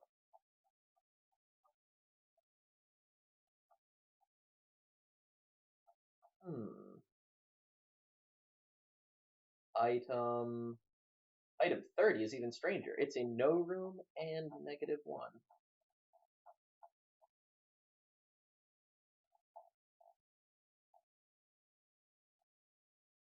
30 is the pirate. Pirate is somehow an object. It also says that it's immovable. This is interesting. So for now, there's nothing in here about object. Oh, if the object is immovable, the location is followed by a -1. If it has 2 locations, and its initial location, 0, or omitted if none. If the object is immovable, the location is followed by a -1. If it has 2 locations, the first location is followed with the second, and the object is assumed to be immovable. Oh. Okay, well, that explains it. So it's not enough to test if the length is 2. Well, if the length is 2, it's just where the item goes. If the length is 3, we may have a case where if, where did I just go?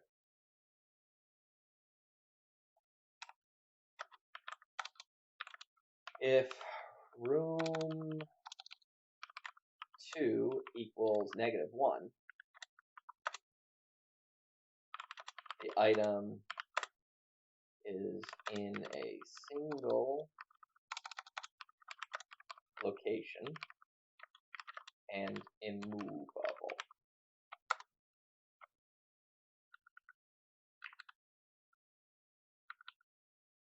Otherwise, it's in 2 locations and also considered immovable. Okay, so either way, we're going to say if room 1, then add the thing. If room 1 equals -2, or does not equal -1, then room 2.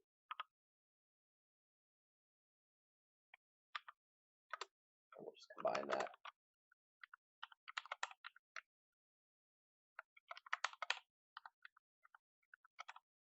Okay, now, the second piece of this is the fact that things are immovable. So if we're in this situation, it's almost a given that the item that you're dealing with dot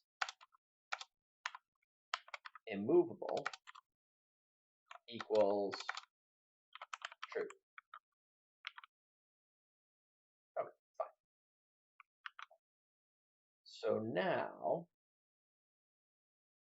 we, in theory, have the items read in, we think.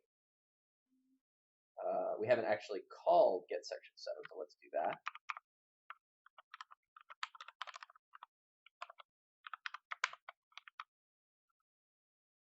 Why did it do that?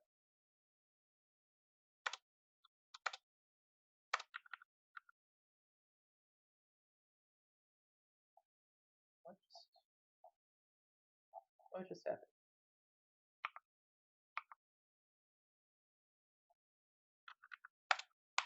Better. Okay.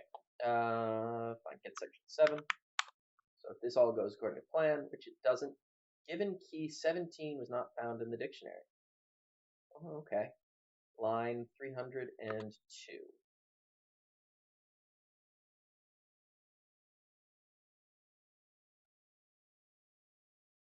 Item number 17. That's because there is no item 17. Why did it seem to think that there was an item 17? Interesting. Well, let's look at section 7. Is there a 17?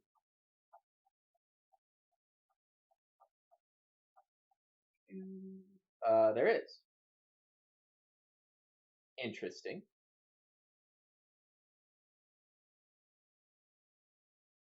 Well, I guess we're going to have to be a little bit more suspect here. It's obviously nothing's really happening here. It doesn't have a location and it's immovable. So let's do this. If the item number is 0, break. If my items dot contains key item number. If it doesn't exist,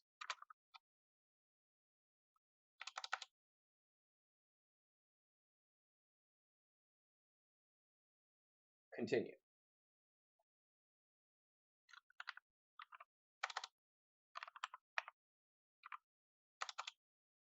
So that's going to go back up to the top of the thing, get the line, and continue on. Okay, so we've successfully read it without crashing.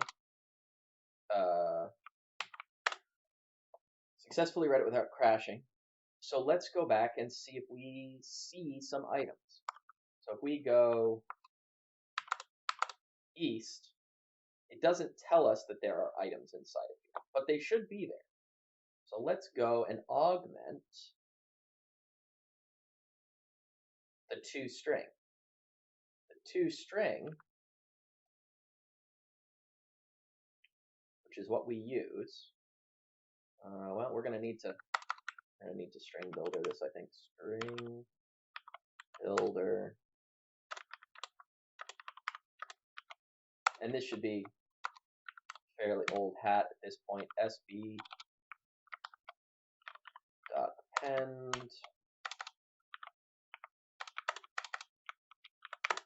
format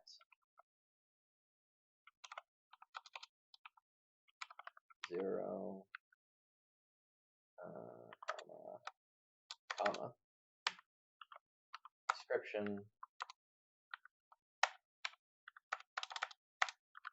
for each item, each adventure item I in this dot my items sb dot append format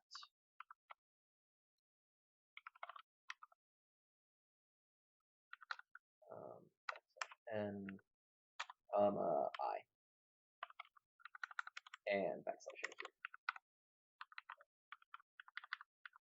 return sb dot string. Okay. So that's going to rely on the printing of my items. Let's just take a look at what adventure items.toString looks like. Ooh, this is not the kind of toString we want. Let's change this a little bit. I'm gonna keep the public override toString, and I'm gonna keep this. I'm just gonna make this print. This is like the debug print.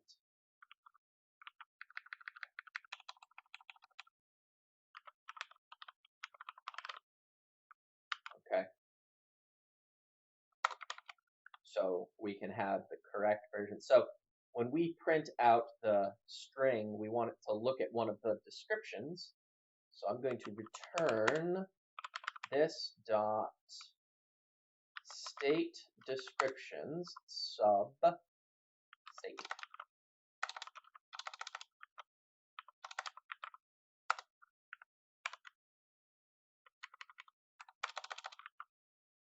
Like so. So let's go east. And just like that, we've got a game that looks pretty convincing. So it prints out all of the items. Now, obviously, I can't get keys. That's not a thing that works. Because all I've done so far is the exits. East. Actually, let's go west, south, south, south. The grate is locked. The grate is open. I feel like we may have a bug. Grate is locked. The grate is open. Let's look at the grate. Here it is. The grate. Ooh, I think we may have a problem here. We may have combined these two. So there may be a problem in how we actually deal with reading in section 5. Let's debug that. A breakpoint here. Quit out of this. So what I'm looking for here is item number 3.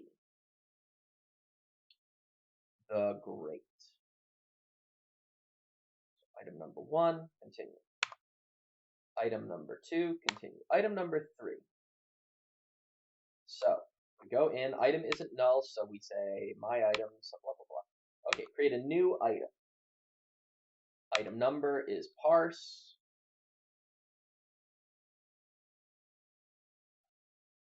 Index is 3. The short description is great.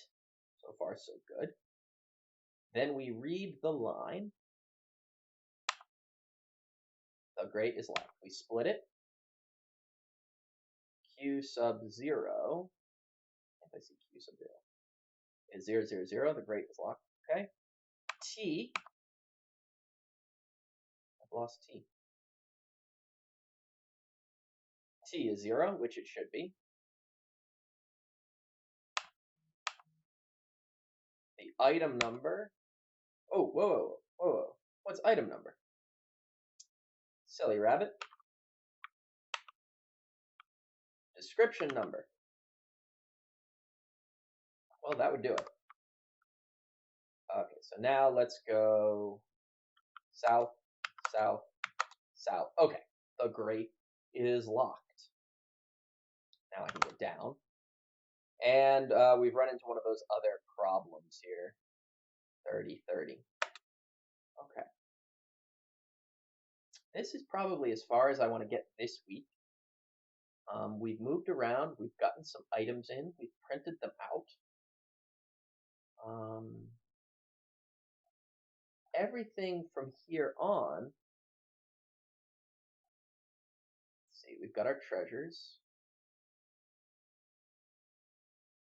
We've got our words. So we're really only dealing with vocabulary words that are less than 1,000. Like, we're not dealing with item words. And we're certainly not dealing with the 2000s. The 2000s are where things get really interesting. 3000s I'm not going to cover in class. 3000s are up to you to implement as you see fit.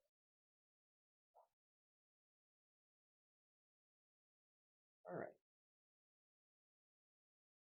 So I think that's probably going to be it until class time. So this is going to get posted. Hopefully the audio is recording, even though this is complaining at me about the audio. Oh, it says excellent collection.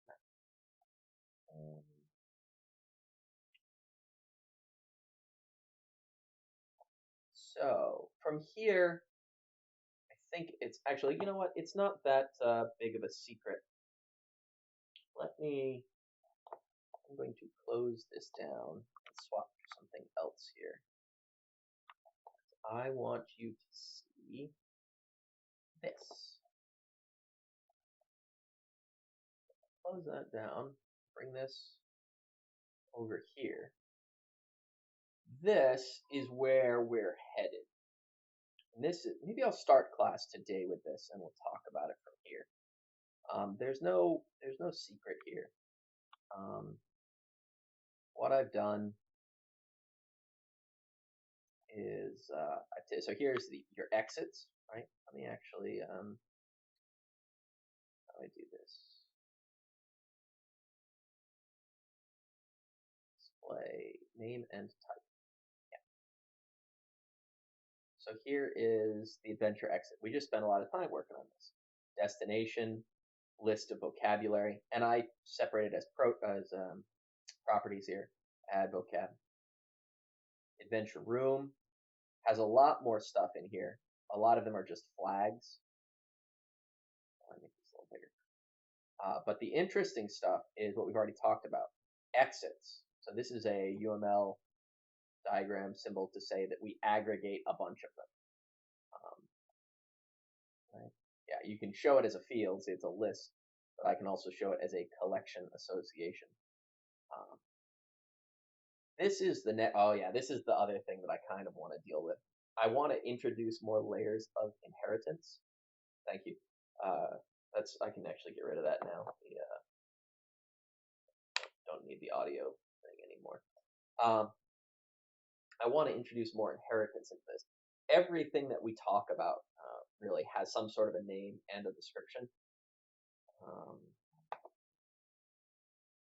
So that's what I did. I said everything is going to inherit from adventure object. Even an adventure container inherits from an object. So even a container has a name and a description. All items are adventure objects. Okay. Then I add in this idea of an adventure actor. We haven't gotten there yet, but when I kept track of my current room was just my location. But by inheriting from adventure container, I can suddenly pick up items. So I know where I am and what I have on me. So the rooms, they have exits. Putting items into rooms is a quick little shortcut key. So these are the sort of things. But this is sort of the big monster over here, the adventure game class. So if you're writing a game, you sort of need to break all the rules. The game needs to know where everything is at all times. And so we're going to deal with this. Now, all of these things are not necessary to start off with. We started out with the bare minimum, but things like scoring are going to be a situation. The number of times you die. Let's see. Debug mode if you wanted one. And then there's this play. So this is, I think, what we're going to start class with today. But we're going to strip out most of this and just deal with, well, here's adventure item. You can see we're actually almost all the way there. The current state is movable. The list of state strings. Is that weird? What on earth? Oh, adventure game. Yeah, it's a little bit tough to see there. Let me make this a little bit nicer. There we go. Yeah, that's better. All right.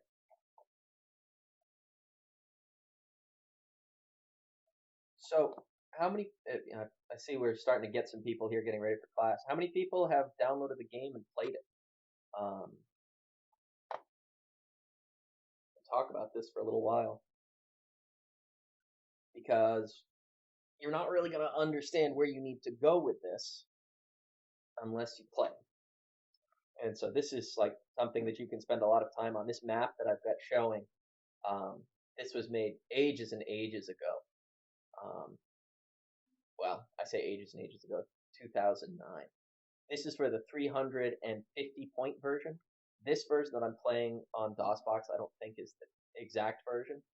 But this is sort of the cutesy graphical way of looking at things. So here I am in the building, which is in the top right corner up there. So I can get objects, get keys, and if I type inventory or invin, is 5 characters, it says I'm currently holding a set of keys. This is something that the game class would be responsible for. I type in invin, game figures out what I'm holding, tells me, goes back to the prompt. So once I start going around here, let me also get the lamp. Okay, I'm going to go west, south, south, south, and you can follow along in the map. So you're in the house, you go out of the house to the end of the road, then south to the valley, south to the slit in the stream bed, south till you're outside of the grate, and the grate is locked. Back down there. If I try to go down, it tells me I cannot go through a locked steel grate. The movement table actually tells me how to deal with this. Okay, and it also tells me, actually the movement table doesn't deal with the unlock, but if I say unlock grate, what is with this J? The grate is now unlocked, and if I look, instead of seeing the grate is locked, I see the grate is open. That is a direct response to the object state. So the object state is going to take care of that. So that print method, if I change the object state, would show me the grate is open. Now I can sit down. And this is one of those items that is actually in 2 places. The grate is open, the grate is open. It's on both sides, but it's immovable. So if I try to get the grate, it gives me some sort of snarky answer. Give me the same one every time. Yeah, just tells me to get lost. So as I move along here, There's the wicker cage, and I can get the wicker cage. Get cage.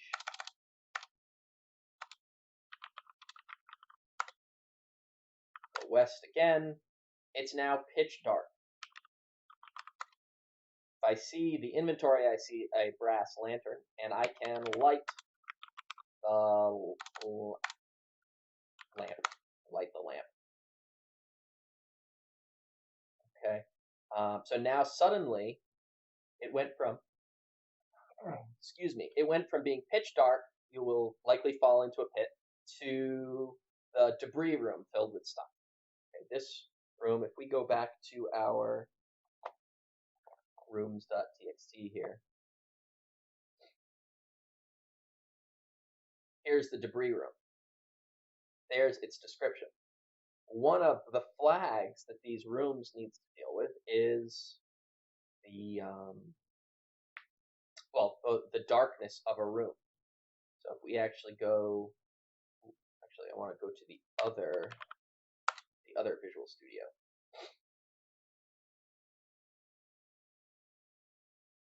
Adventure Starter.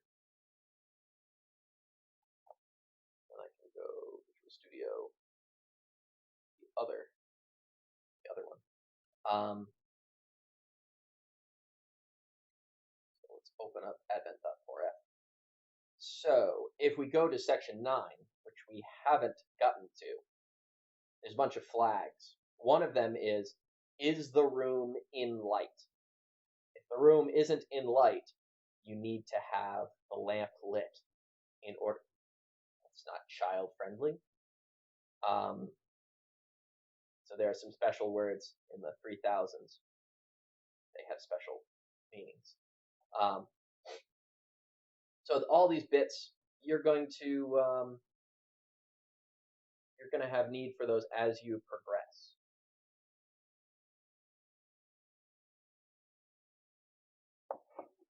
So we'll deal with those. Okay. So as we play, now we're lit.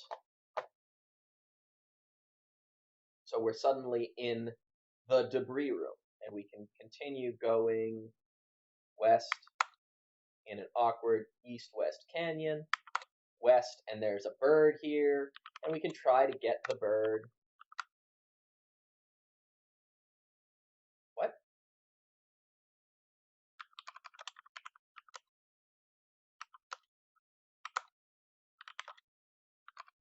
I forgot to get the rod. West, west. Now there's a bird here, and we can try to get the bird. And this is what you should see. The first time you play this, typically you're grabbing everything as you get. It was only an accident that I forgot to get the rod. So that's the first secret. You cannot get the bird unless you first drop the rod, then get the bird, and then you're okay. And then you can get the rod back. So if you look,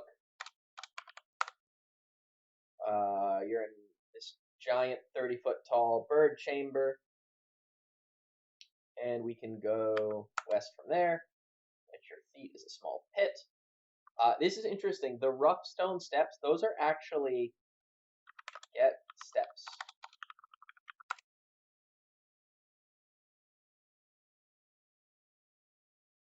Interesting. The steps are actually a item whose description or state changes based on what room you're in. So this is a bit of a weird one that requires a little bit of extra processing. You can actually see here the steps. So depending on where you are, it changes what it says about the object. So if the object you're dealing with is the steps and your location changes, you say different things about the steps. Either K is 1 or K equals 0. Also, there's something here about not being able to go up the stairs if you're toting the gold nugget. Well, we actually have the map, so we can find the gold nugget. So if I go up, I'm up the stairs. If I go down, I'm at the bottom of the stairs. So where is the gold nugget? Well, it looks like I go down. There's a snake, giant snake. Get rid of the snake. Where am I? I'm in the Hall of the Mountain King. Ooh, which is not where I want it to be. Let's go up.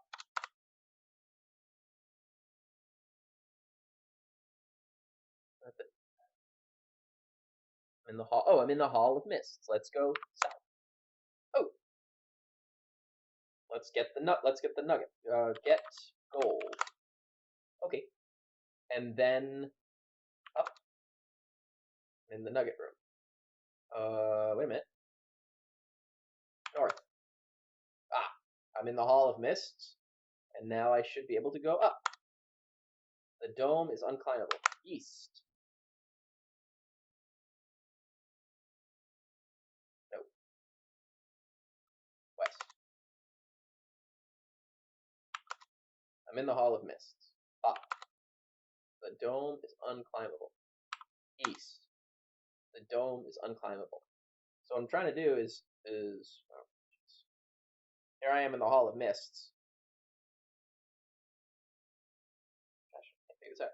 Hall of Mists, and I want to get up back to the small pit. So if I drop the gold, then try to go up, no problem.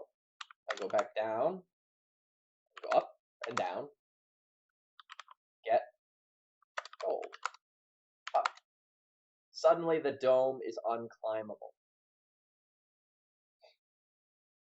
Well, that's a bit frustrating, because the goal of the whole game is to get this item, this treasure, and put it back into the well house. So that's a bit of a problem.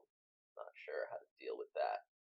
I mean, I know how to deal with that, but has anybody played this game before? Know how to get the gold nugget?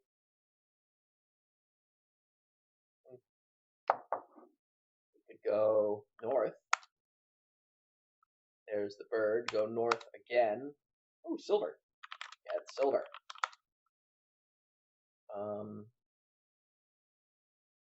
The low north-south passage. Go north again. There's a giant rock with Y2 written on it. West.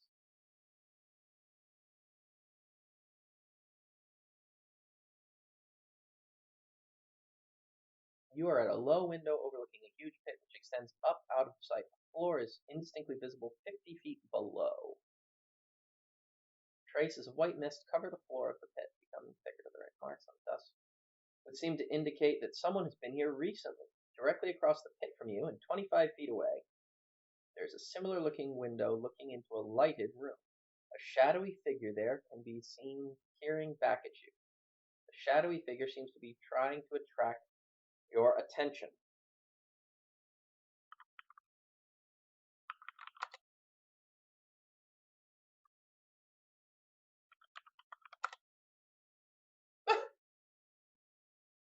Oops.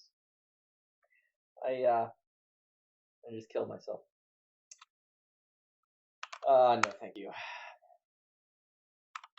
All right. That was unfortunate. So spoiler, the window room right there is directly across from Mirror Canyon, where there's a giant mirror. All you're doing is seeing yourself wave. I spent much longer than I'd care to admit trying to figure out who the heck was on the other side of this thing. Well. Alright. Almost time for class here. Let's go back to Visual Studio.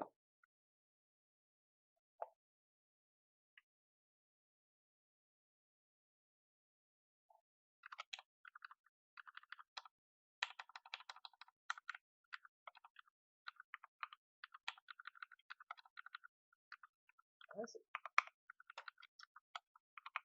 Sorry about it. Alright.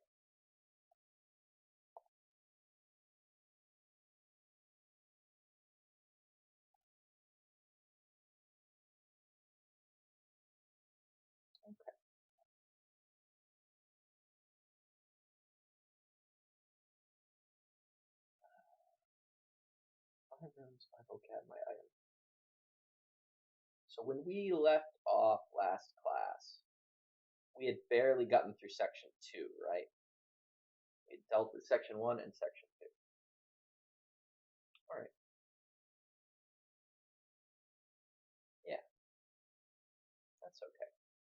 So we'll start there, going back all the way to section, skip section 3 and go to section 4. That'll be the next thing that we cover. And then we'll go back to section 3. And we're still not going to cover section 6. Yep, section 6 we skip.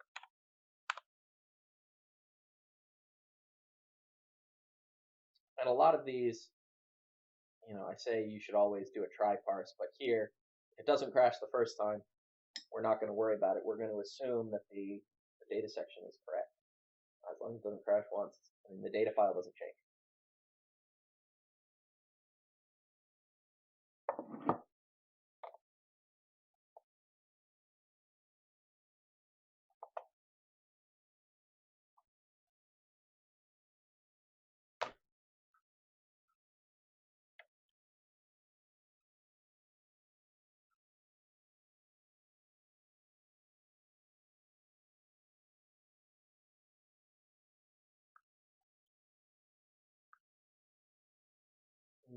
What was that?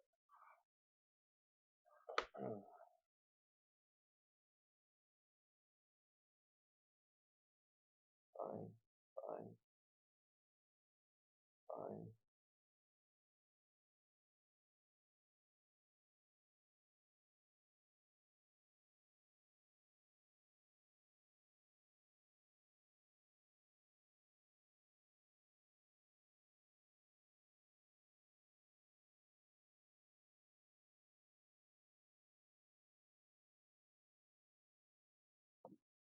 Project starter code part 2.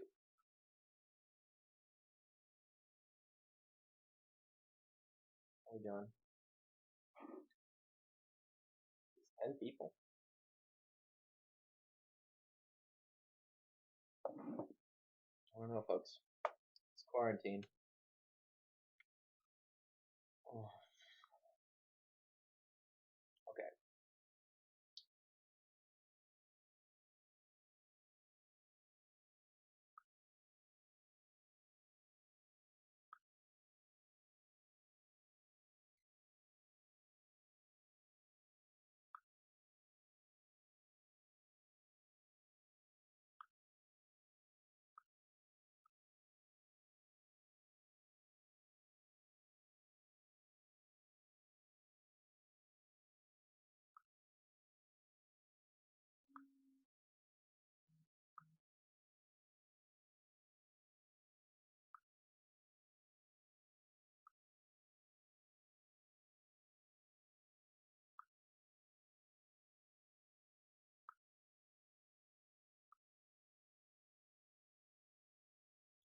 Implement parser. Structure.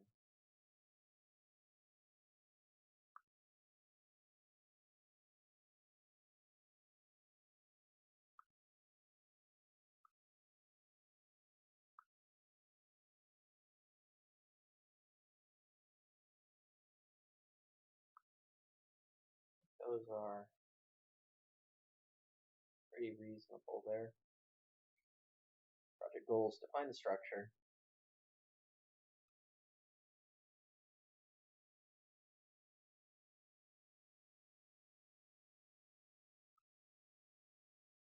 Need all of the data file. What is that? 9 sections? 7 sections?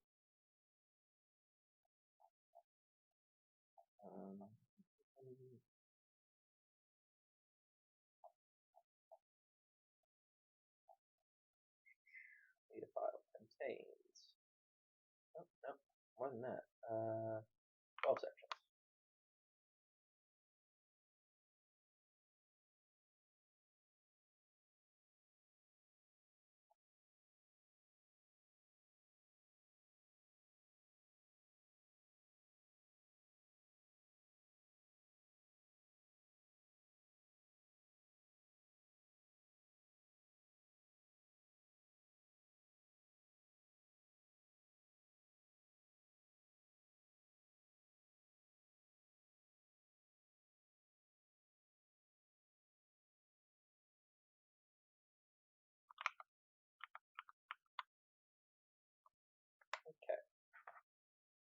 So one of the things that we're going to need to do here, let's go back to DOSBox.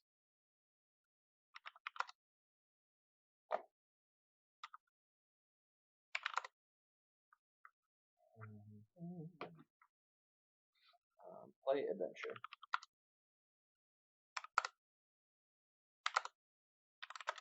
Let's say we get all this stuff here. Get keys, get lamp, west, south, south, south, unlock, rate, down, west, get cage, west, light, lamp, magic word, get rod,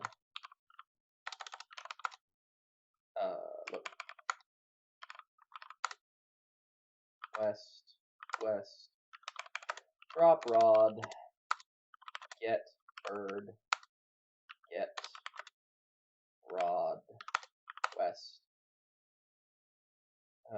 down. Now where am I? I am in one end of a vast hall. Let's go east, or west, down, west. East bank of a fissure. There's no way across the fissure. Well, I tell you what. Let's wave the rod. A crystal bridge now spans the fissure. How delightful. Let's continue going west. Get some diamonds. West. West. What I'm doing right now is I'm wandering the dungeon in the hope that a random event is going to appear. South. No! No! Oh no. North? No. Up. The maze. The maze is problematic. Okay, west end of the Hall of Mists. North. At the Crystal Bridge.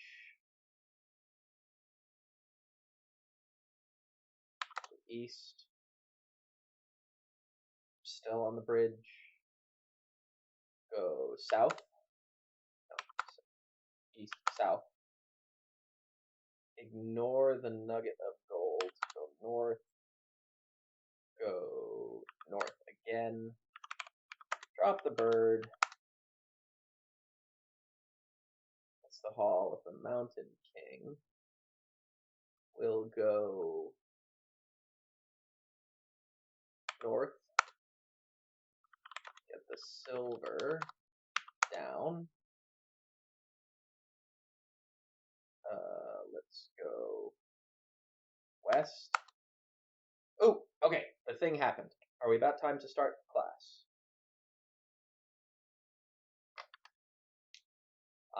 What just happened was something that is a random event. It's pretty difficult to cause it to happen, but it just did happen.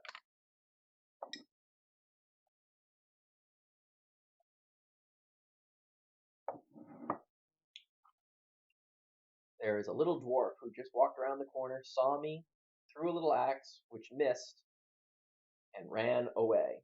And now there is a little axe here. That is an important thing that just occurred. Okay. Good. I was hoping that was going to happen sooner rather than later. Okay.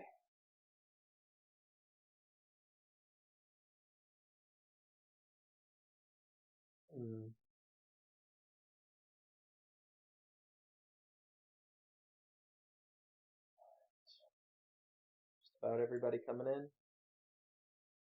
We're up to about half attendance. That's good. Why do you keep saying my audio? Oh, because I'm probably not speaking, so it mutes my audio. All right. I'll try to continue talking as much as possible. It's the giant room. You know what I would have killed to have this map when I was a young lad. But neither here nor there.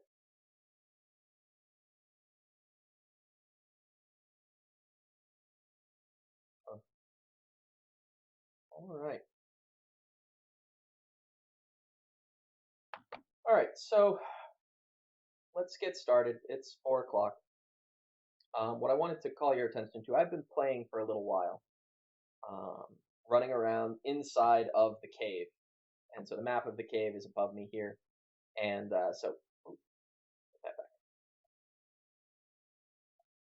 map of the cave is above me. So you start off here in the gatehouse, which goes down. You unlock the grate, and then you start wandering. You know what? Hold that thought. Transform. Flip horizontal. All right. You can't read what it says in my shirt anymore, but at least now everything works. So you start out over here in the gatehouse. You go down. You get through this grate, and you enter the cave through these series of stairs. And then as you wander around inside of the rest of this cave, some other things are there with you. There are some dwarves. These are extra actors in the game. So the first dwarf that you see, it just came across here, when you get to the room that has the dwarf in it, which is not the same room every time, you get this special message. Walks around the corner, saw you, threw a little axe at you, which missed, cursed, and ran away. It's very important that I get the axe, because it is the only way I can defend myself against future dwarves. That is sort of late game in terms of how we're going to implement things, but it is something that does have to happen eventually. And the dwarves follow, I believe, a drunken sailor pattern of walking. Has anybody actually heard of the idea of the drunken sailor walk? It's a programming problem. It has nothing to do with drunken sailors.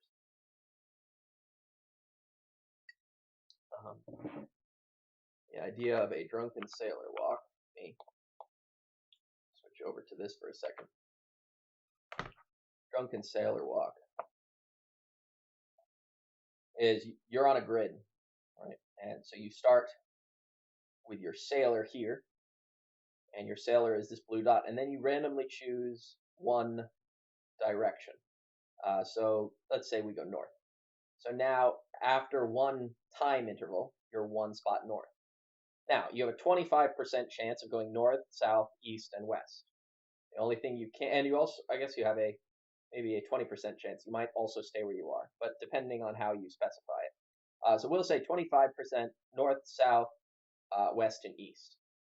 So 25% chance says you'll go north. Then there's a 25% chance you'll actually go back south. If you implement this procedure, you get this sort of randomized walking. Now, the goal of the drunken sailor problem is how many steps on average in a grid that's, say, n by m, and you start in the center of the grid, how many steps will it take? So maybe next week we'll quickly do a graphical representation of this drunken sailor problem. But for our purposes, what we're going to deal with is an actor, and an actor has a location inside the maze. And so every time you have a turn, you type in a command, every dwarf will go in a particular direction. It will make one movement.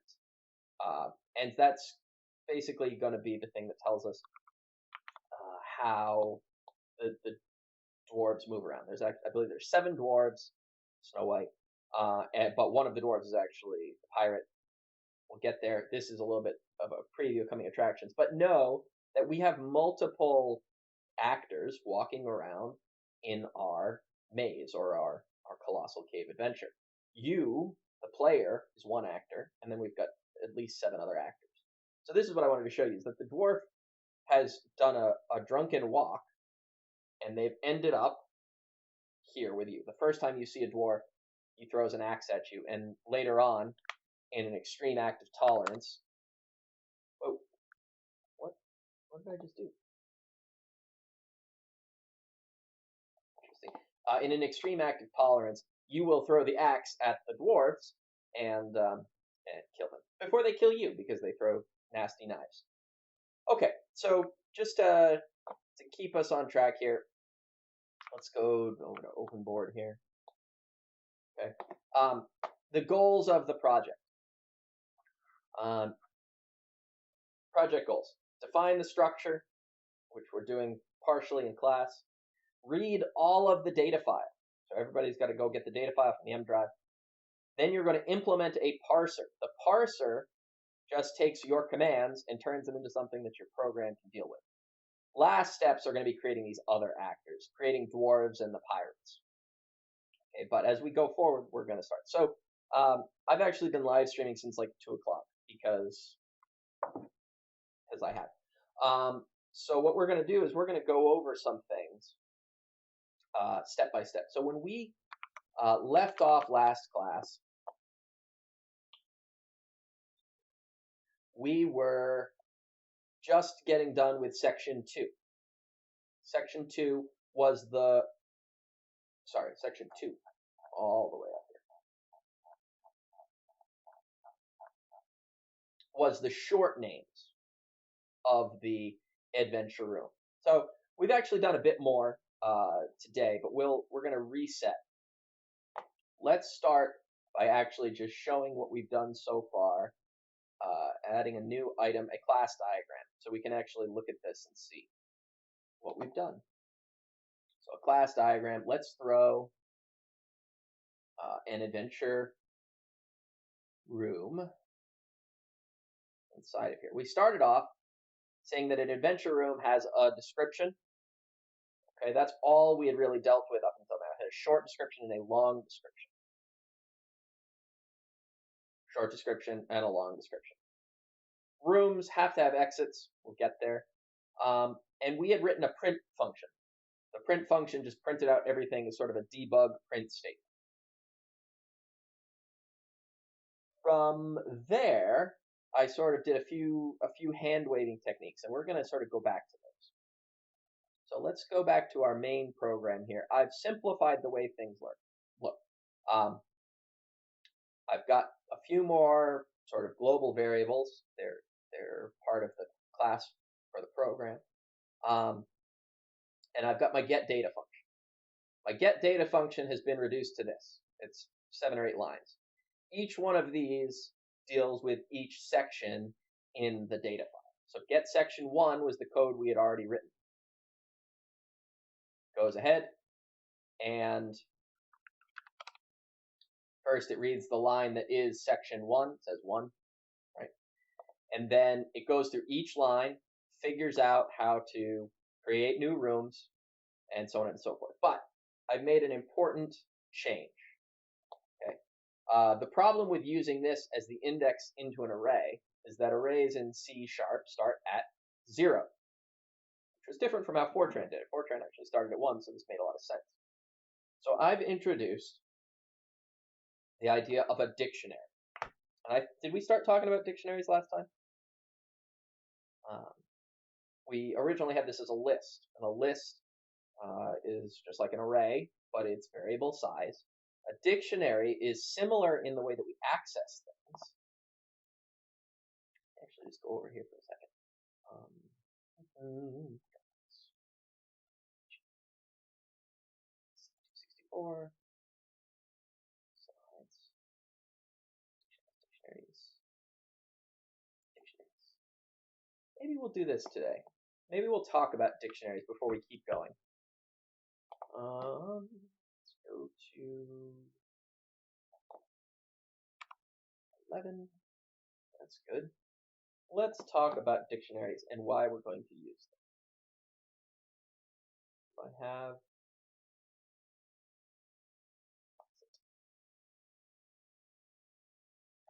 okay. So this is one of the lecture slides for the hash tables and dictionaries. Okay. This is probably a new concept for most people. I think that's where we're gonna go today. Let's see. Actually, can I do one of these? And then this in. I'm running out of slots. Oh, let's not accidentally turn off the computer. Okay. Okay. Go back here.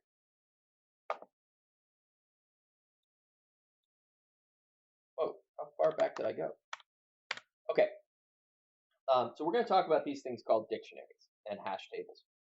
And then talk about the actual C# implementation, which is a double templated class. Okay. A list is a data structure. It takes a bunch of information and arranges it in some sort of way that is easily accessible for every element in that data structure. A dictionary is also a data structure, but it maps a different way. I have to get used to not like just asking questions and expecting someone to shout it out. In an array or a list, we use a index into that array. So we think of it as sort of a contiguous array of elements. With a dictionary, you have a similar thing like an index, but we call it a key. Depending on what language you're in, you might call it an associative array, a map, but a dictionary is fairly common to hear about it like that, or a hash map. A dictionary has similar methods. We can add, which is different from appending, because when you add based on a key and a value. It's a little bit like an index or like an array because you can give the key and get the element back. So far a key sounds like an index. The thing about indexes is you need to have continuous sets. If you have 10 elements, you know that the indexes are going to be 0 through 9. A dictionary has no such restriction. In fact, a key doesn't even need to be an integer. It can be any data type. Okay. So here is an example. Okay, this is much like you'd think of an actual dictionary, like the real dictionary. You have a key, which is what you look up based on. C#, Common Language Runtime, compiler. The values are the data you want to associate with. So in this case, this is really a definition of what C# is. It's a modern, object-oriented programming language for the .NET platform. The CLR is the Common Language Runtime. That's what runs underneath all of this. Okay. A hash table. I'm not sure what you were thinking, but it's apparently not what you were thinking. A hash table uses the idea of a hash function. A hash function just takes a large amount of data and reduces it to a unique value. A perfect hash would have a unique relationship. Every piece of data would relate to one single hash value. Okay. So if I took let's think, a candies. Everybody, go ahead and chat your favorite candy. I think this might be because I'm hungry. You take candy. Every candy could be reduced to a number, which reminds me of my favorite joke. I lied. I won't tell you my favorite joke. It's not worth the time. If I took Skittles or Twix, I could assign each of those a number. Reese's is the correct answer, by the way. But I guess they're all fine. Right Twix, not the left Twix. Okay. I like it. So all of these things that you're saying, whether you do like the left Twix or the right Twix, apparently this is going to go on for some time, could be reduced to something that's an easy to look up thing, a number. So when you take those things and reduce them, you use this hash function. The hash function is dependent on your application, but the goal is to get it down to a number. So for a given set of possible inputs, you can produce a hash function that will fit all data into a Tide Pod. A Tide Pod. Okay. So a simple hash function for anything alphanumeric would be you take the sum of the letters, and that reduces down to a number. right? So A is worth 1, Z is worth 26.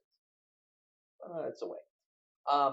I'm not going to get into the specifics of how you figure out what a perfect hashing function is, but the goal is a one-to-one mapping. Any key, any key only has one item that can create it. If you guys have heard of cryptocurrencies, hashing is a lot of what happens there. Tide pods. So the problem is a perfect hashing function is like not really possible. We don't really do it. Realistically, we find something that is close. We can map most of the keys to a unique integer, but not all of them. When you do that, though, you run the risk of a collision. Okay, a collision is what happens when you take two pieces of data that are different, say Skittles and Twix, and they reduce to the same hash value. And that's a problem because you want to be able to uniquely identify things. So there are ways to deal with this. Some ways are better than others. If you're in 161, or if you're going to take 161, chances are you will have to write your own hashing routine, and you'll have to deal with collisions. So you might make them as a linked list where you have a series. Maybe you've got 32 different possible hash values, and you're trying to map all of your items into these 32 values. Well, if you have a collision, you get this list of chains. So Skittles and Twix both map to ID 5. So then if you try to find something, you'll go to location 5, and there'll be 2 things underneath that. There are other options. We're not going to get into how they work. We want to just use them, okay? So here's a concrete example with list chain. Okay, the hashing function for these different strings, okay, result in a collision, both Kiro and Ivan. Regardless of what the hashing function are, they result in 2. So what do? We say, okay, Kiro and Ivan are both going to go into slot 2, but each one of these slots is actually just a pointer. So this particular one points to Lily and then points to null. 4 points to Pesho and then null. 3 doesn't have anything in it. Nothing that has gone into the hash map has resulted in a hash of 3, so it's just null. This is good for a number of reasons. If we want to know if Kiro is in the list, we hash Kiro, we get a 2, we go to location 2, and then we follow that chain, or that linked list, until we get a null. So in the case of, say we try to find Ben. First question is, by inspection, is Ben in this list? No, it's not. But to figure it out programmatically, we take Ben and we apply the hashing function to Ben. So maybe Ben hashes to 3. In that case, we go to location 3, which is null. Immediately right there, we can stop. So in almost constant time, we found that Ben is not in the list. Now this is just a resolution of strings. We're going to be dealing with resolutions for data structures that have methods and data that we can then manipulate. Okay. So hash tables by themselves don't give us a lot of information. But the nice thing is that we have just a few operations that we deal with: adding, finding, and deleting. And the speed doesn't really depend on how big the table is. If we have, and we saw this when we were doing vocabulary words last time, if we did a linear search, our worst case operation was that we had to search through the entire list. It might have been the last item. So now, on average, that means we're going to search about half the list, because 50% of the time it's going to be in the middle, or it's going to, you know what I mean. But a hash table doesn't matter how big the list gets; it's going to take the same amount of time, because the hashing function is a constant time, and so to look it up is constant time. Finding an element in a hash table without fixed. Okay, so the bottom thing is for a linear search. You have 1 million elements. It's going to take, on average, about 500,000 steps, because it's just as likely to be the last element as it is the first element. So we're going to be using the dictionary today. Dictionary is itself a class that takes a key type and a value type. So the key is going to be our index, which is based on the data file. The value, though, is our class, our data structure. They implement dictionaries, okay, the dictionary or the iDictionary class, or the iDictionary interface, which in turn does iCollection and iEnumerable. Those are what allow us to use things like for each and an indexing. There's also a sorted dictionary, which is a little different. So the dictionary class is what we're hoping to use today to modify what we did last time. It implements an abstract data type, the dictionary, as a hash table. The size is dynamically increased as we need it, so it can grow. Contains a collection of key value pairs. And again, it's just the key is whatever we're going to index based on. So like a list would be an index of integers with data types. Collisions are resolved by chaining. So there's actually not quite fixed time, static time, but it could get large. And the elements have random order. So based on the code that you hash with. So whatever that hashing function is. So the thing is, dictionary actually relies on some inheritance from your code. They rely on this method called getHashCode for calculating the hash code of the keys. So we're going to be using integers today as the key. So integer already has getHashCode defined for us. But if you're going to key based on some other type of object, you'll need to implement this getHashCode. And then equals is just to compare and make sure that they're either equal or not equal. So what can we do with a dictionary? Well, we can add things to the dictionary. We can remove things, but we have to remove them based on the key. We can't remove based on the value. We can use the indexers. We can use square brackets. We can either get things, add things, replace things. And so the indexer is very powerful. If you try to do an indexer with a key that isn't already in the dictionary and you assign it, it'll actually add that automatically. Method clear just takes the whole dictionary away. We can also count how many elements are there. And then we have two special things. We can actually get a list or a collection of all of the keys and all of the values. And we're going to see that there's actually some things we want to do. We just want to look at, see if things are available in the keys. So here's contains key, contains value. This does a linear search of the keys. Contains value is actually pretty, that way. Contains value is kind of crappy. It's pretty slow. Containing the key is very fast because it can quickly hash the key, go to the place in memory where it needs to be. Containing the value, it has to do basically a linear search. Try get value. This is almost like try parse. It just tries to get the key and will return true or false if it's there. The alternative is you check to see if it contains the key first. And there's actually a problem when we get to the item's initial location section in the data file. Item 17 is a problem. So that's going to be something we have to deal with. So here is a dictionary. It's the opposite of what you might normally think of as an array. An array is normally an index of integers. And then you can have like a list of strings. This is a dictionary where the string is actually the key and the data is the integer. So we have to provide the key first and then the integer or the value second.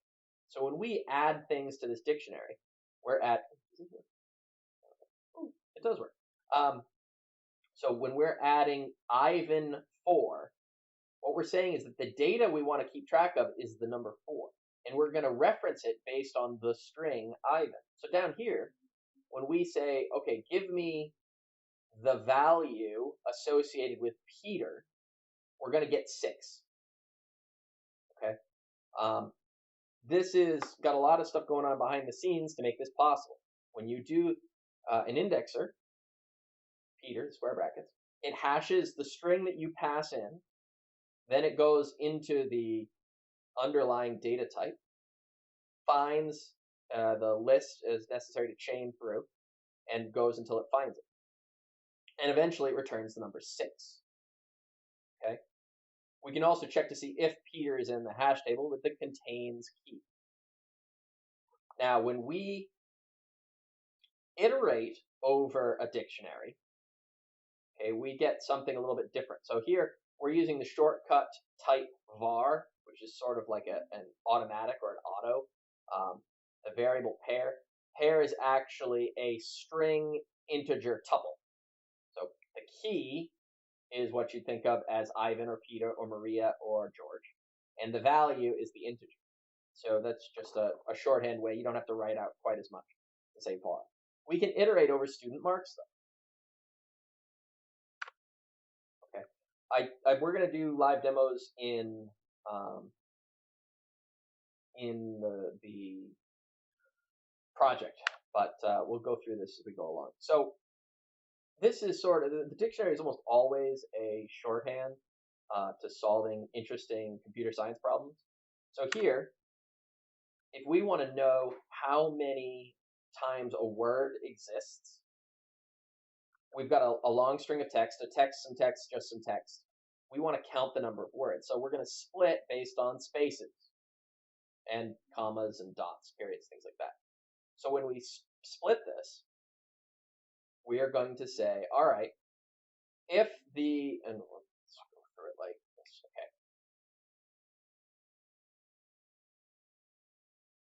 okay.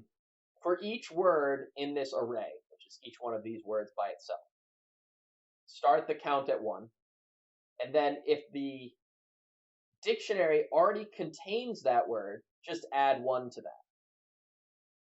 Otherwise, just assign it the value 1. Okay? And this is very advantageous because every time we do this line here, this is going to add in an element to that dictionary if it doesn't already exist. Okay? So this is required because we cannot read from something before we actually add it. So we say first, does it contain the key? Otherwise, just assign 1 to it. So the first time through, we get A. So we create an entry in the dictionary for A, and it's 1. A is 1. Then we say text. Text is 1. Sum is 1. Now text is already in the dictionary, so it already contains it. So we say, all right, text was already 1, so plus 1 is 2. And that's what's going to happen here. So A is going to have 1, text is going to have 3, and each one of the sum is going to have 2, so on and so forth. So then we iterate over this, and we show for each word how many items are in there. I don't want to just skip through this for a second. I want to make sure that there's nothing else we need to talk about for dictionaries. Okay. Oh, how far did I go? Oh, I went way too far. Counting words, we did that. Okay, so for a sorted dictionary, which is similar to a dictionary, it actually has an extra piece that actually looks at the values for comparing them. And so you can actually get a list when you iterate over a dictionary. Instead of getting it in the order of the hash code, you get it in some sort of manually defined order, for example, alphabetical order, if that's something that you need. Okay. So there are a couple of ways that you can implement your own hash code function. In this case, this takes a point and hashes it, and it basically does some cutesy stuff with it. But you can just create a hash based on the hash for X and a hash for Y, and that's actually preferred. Okay, I want to get down now to, don't need a hash set. I think that's enough. All right. Questions on what I was talking about for a dictionary? A dictionary is just like a list, but instead of indexing based on an integer, you index on any data you want. So what I'm going to do now is I'm going to modify our program from last time to deal with my rooms not as a list of adventure rooms, but as a dictionary of adventure rooms based on an integer. So the integer is going to be whatever the room index is. Room 1, room 2, all the way to room 140, thereabouts. Yeah, room 140. So what do I have to change? Well, I have to change how I allocate it when I actually instantiate the object. It's a new dictionary of integer keys and adventure room data. And then here's get section 1. Excuse me, I'm so sorry. Coughing right into the mic. Okay. So what do we do now? Well, we're going back. We're parsing the room number. Here's our terminator. If we get a -1, we're at the end. And here's where we check. If the room number isn't in the dictionary, then we have to create a new room.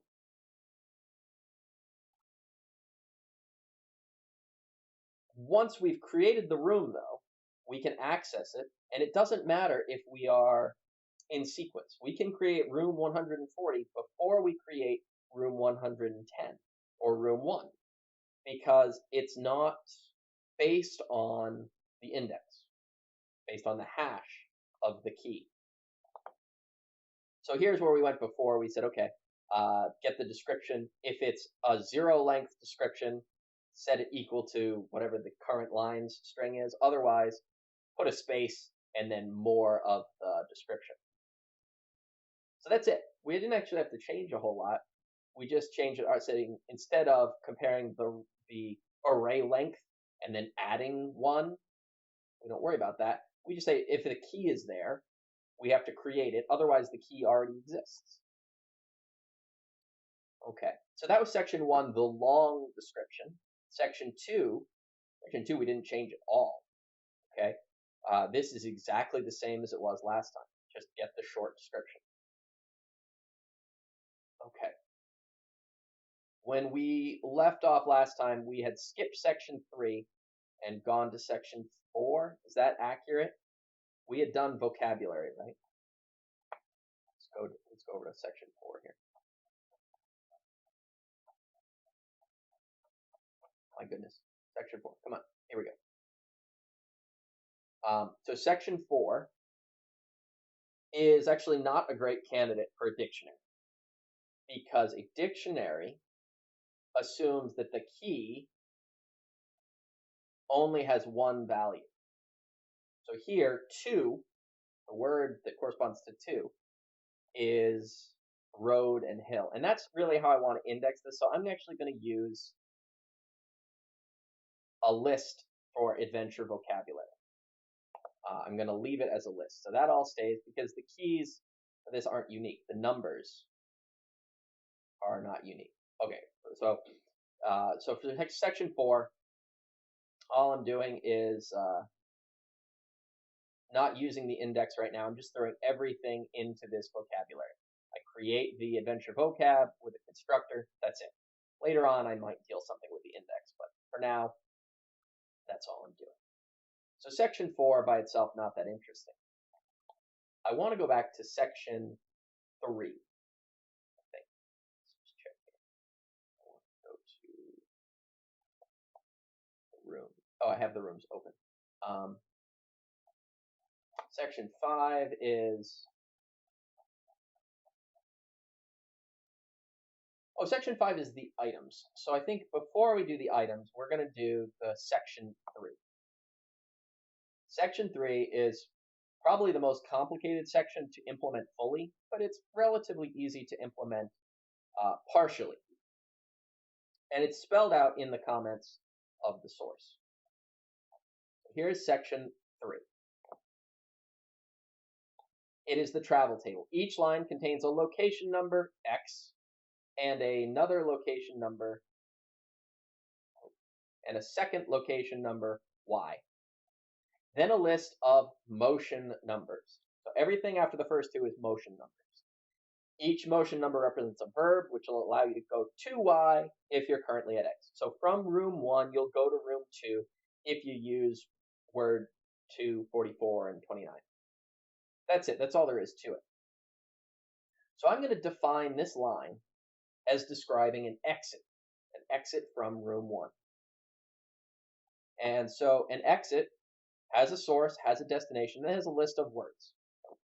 1 is the source, 2 is the destination.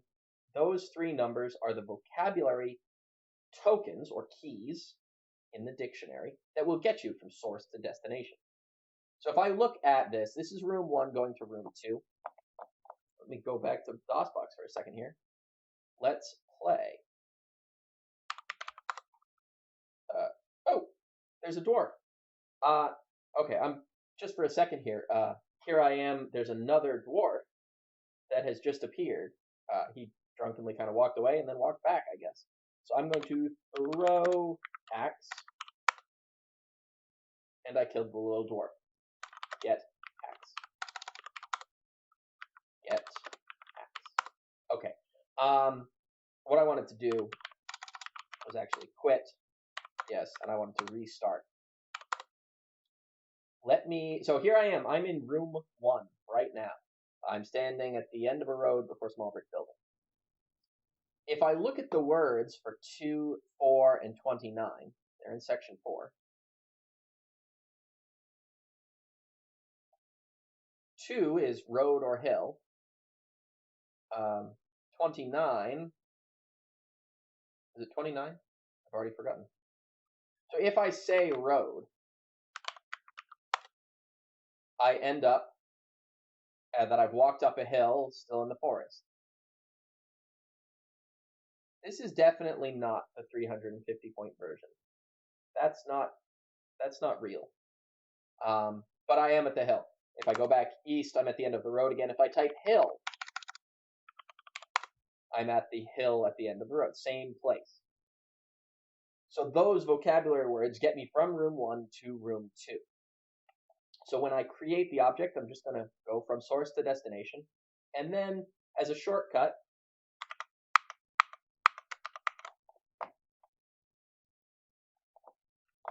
so my adventure exit stores the source, destination, and then all of the vocabulary words. Keep a source and a destination. And the constructor, it's important that it actually allocates some memory for this thing, the vocabulary. The shortcut method I'm going to add here is add vocab. The reason I want to do this is because when I find an adventure exit, I don't want to have to say myexit.vocab.add. I just want to say myexit.addVocab. It's just a shortcut method. There's nothing really special about that. So looking at getting section 3, it looks very similar to all the others. I read the first line, then I keep going, reading one exit at a time, splitting it up. The room number is the first thing. To these beginning pieces here. Room number is the first thing. The second thing is the destination. So once I have those 2 pieces of information, I can call the constructor, create an exit. And because we've used dictionaries now, things get a little more interesting. So when I say my rooms, I can reference the exit I just made because I know the index or the key for that particular room. So x.source refers to room 1, which is at the end of the thing before the small brick building. So I can say add the exit x. It's okay that I add it and then continue adding things because as a data structure, this is a reference type.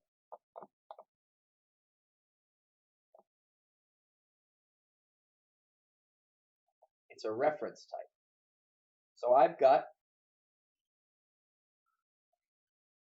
my dictionary of rooms based on keys, I should say, based on ints. Okay. That particular index, room 1, doesn't have to be the first location or the second location, could be anywhere. It points to an adventure room. That room has a list of exits. It is list, right? A list of exits. Adventure room as a list of adventure exits. This really is a list. Okay. That list points to an exit. And an exit has a source, a destination, and then it has internally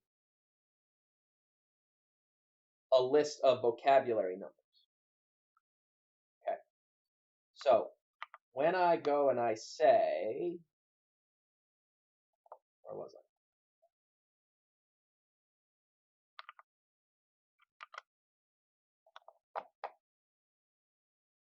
When I say my room's sub x.source.exits.add, all I'm doing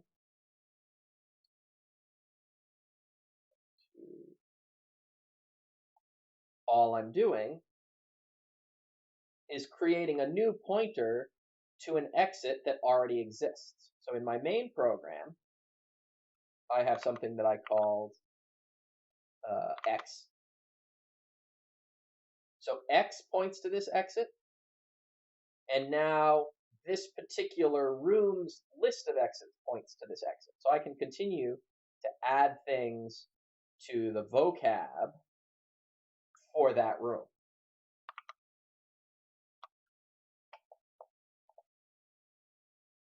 Back to Visual Studio. So this is okay. I add it in here, and then I continue to put stuff into it. So X still points to the same thing that my room's sub x.source sub x points to. So all we're doing is grabbing all of those integers. Now with this, with section 3 and section 4 under the hood, I'm going to comment out these get section 5, get section 6, get section. Nope, don't care about those. We're just going to get those 4 sections. That's enough to get a basic game up and running. You can start exploring this game with just the first 4 sections. What I'm going to do, so I've got rooms, vocabulary. I don't even have items yet. Items won't have any information in it. So after I get the data, I'm going to put a variable together called current room, and I'm going to have it point to my room's sub 1. That's right outside of the building. Okay? And here's what I've got. When I am in the current room, I'm going to print the current room. Now, printing the current room actually calls the toString method, and I've done a little bit with the toString method. And then I'm going to write the prompt, and I'm going to read in a command. Then, for each adventure exit in the current room, so this is iterating over a list, not a dictionary, each exit, I'm going to say, okay, given the list of vocabulary, so this vocabulary is a list of ints, I'm going to say, does this contain my command? And this tokenize function is something we'll talk about in a second. Does it contain this command? If it does, let's go back to section 3. We're talking about everything on this side. If the command that I type corresponds to one of those 3 numbers, say, all right, my current room is now whatever the destination was. For example, 2. It's a linear search, so we're breaking. When we break out of this for each, we come back to the top and we rewrite the line, which in this case is current room. This is enough to start moving around, I think. Okay, let's just run this and see what happens. Okay, so right off the bat, that 5 says that we've read up into but not counting section 5. And it says you're standing at the end of a road for a small brick building. If I say west, it says I've walked up the hill. If I say east, and east again, I'm inside the building. So the only magic here is the tokenize.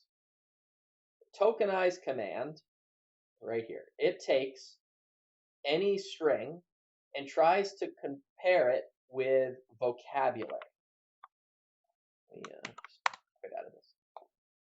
So it's a linear search. I've got every vocabulary word here. So for every vocab word V, I do a little bit of fanciness here. So the string.compare method, we talked about it, and we talked about how many overloads exist for it. So what I'm doing here is I'm saying, okay, starting at position 0 for a particular vocabulary word, compare that to the uppercase version of whatever you typed, S, starting at location 0, and only look at the first 5 characters. Why are we only looking at the first 5 characters? Because all of the vocabulary words are at most 5 characters long. So if we type more than 5 characters, we can ignore that. So this just takes a particular string and tries to find out what it is. If it finds it, it returns the index. If it doesn't find it, it returns -1. That's it. So what are we saying? We're saying, okay, try to tokenize this into a particular integer. Then see if something is there. And if you are, move. So if I type something that isn't a vocabulary word, it leaves me right where I am. And that's it. Now, how does that compare with the actual game itself? On DOSBox for a second. If I type, if I'm in the right window, and I type, it says I don't know that word. If I type it again, it just keeps typing that. So I could implement that behavior in my version of the game by saying,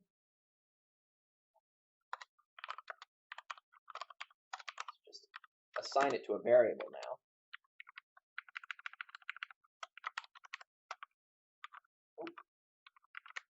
Let's find the token. We can say if my token equals -1, meaning we didn't find it, console.writeLine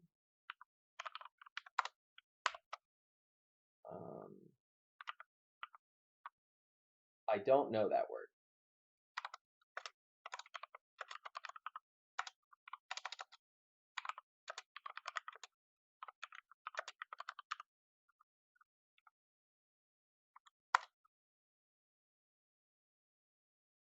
Actually, I take that back. We can't do that right there.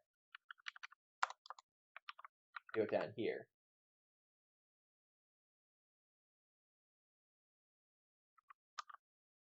Do that. Yeah, we read the line, we tokenize. Yeah. Okay. So we find the token. If the token doesn't exist, there's no sense searching through the list. So we just say, all right, I don't know that word, and continue. Otherwise, we say, okay, my token. We do the search. Okay. So let's run this one more time.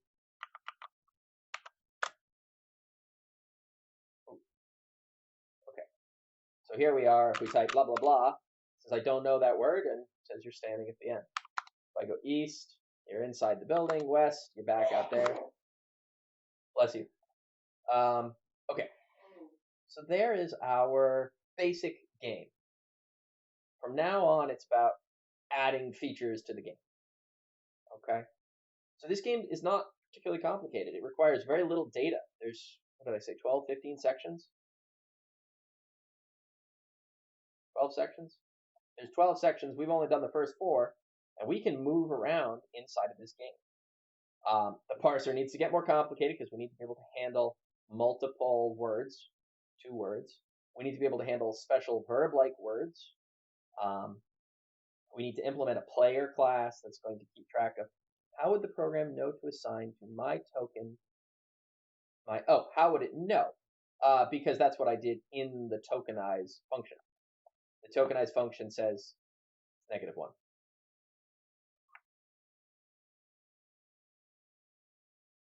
So we try to do a search. If at any point we find the string that matches, we immediately leave the function. We return the token's index, or the vocabulary word's index. But if we don't, then we hit this last line, we return -1. Okay, so let's talk a little bit about the toString methods that we've done so far. So in Adventure Room, what we had done last time was we had written this like debugging print method, printed the short version, the long version. I've added since then the ability to print out all the exits. Okay. For each exit, just print out E. So that exit actually has its own toString method. And I've started using string builders for things of varying sizes. For simple stuff, you just do a simple append. But where we don't know how many items are going to be here, we use the append format. So it's like string.format inside of an append method. So we say our destination is this, and then for each vocabulary word, we can look at those. So when you're writing your own, for example, when you're writing your own vocabulary tester, did we do this last time? Did we have a test section 4, or did I write that this morning? Is this new code?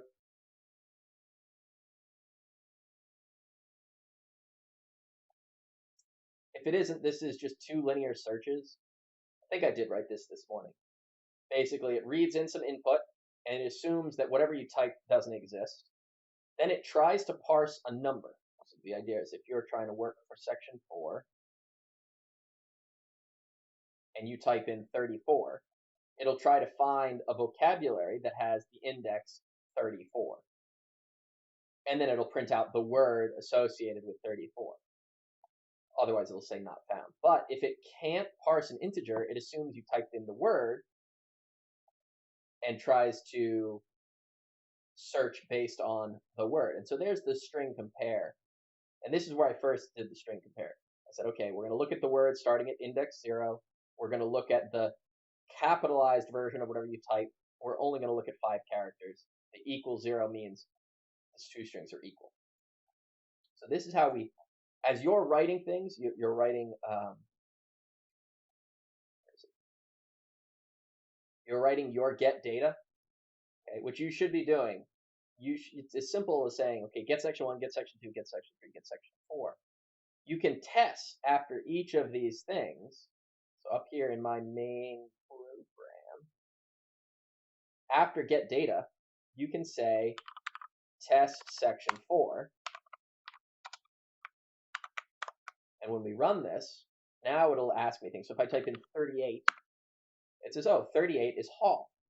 If I type in over, it gives me 41. So this is a way of like doing a quick lookup. If you're writing a larger version of this, you might have some kind of a debug mode. Okay? Part of what you're going to be doing is thinking about what you need. You can have a debug mode that you enter. And so one of the options might be a menu that says, okay, find words. And this is a quick little function you can call.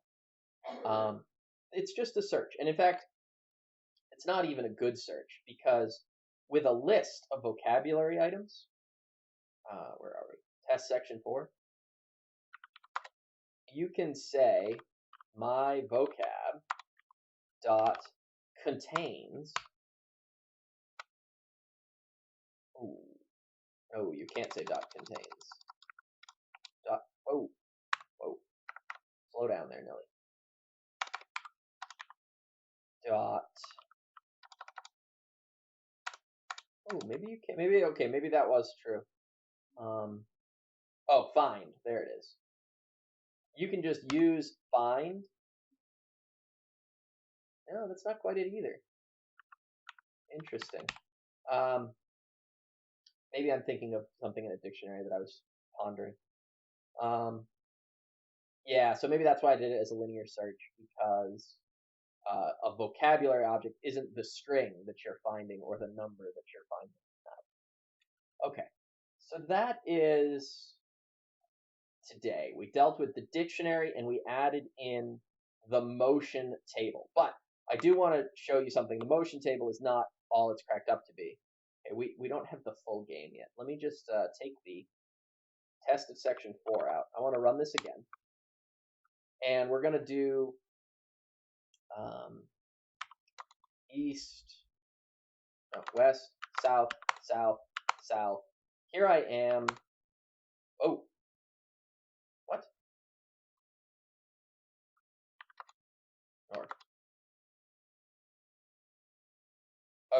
This is good enough to explain what's going on. Some of the movement tables aren't, or some of the motion words are not actually words. Okay, it actually tried this. If you follow along with what just happened, it said, okay, get key on line 44. Line 44 says, get the current room and say, okay, the room based on whatever the destination was. Okay, but this is the key.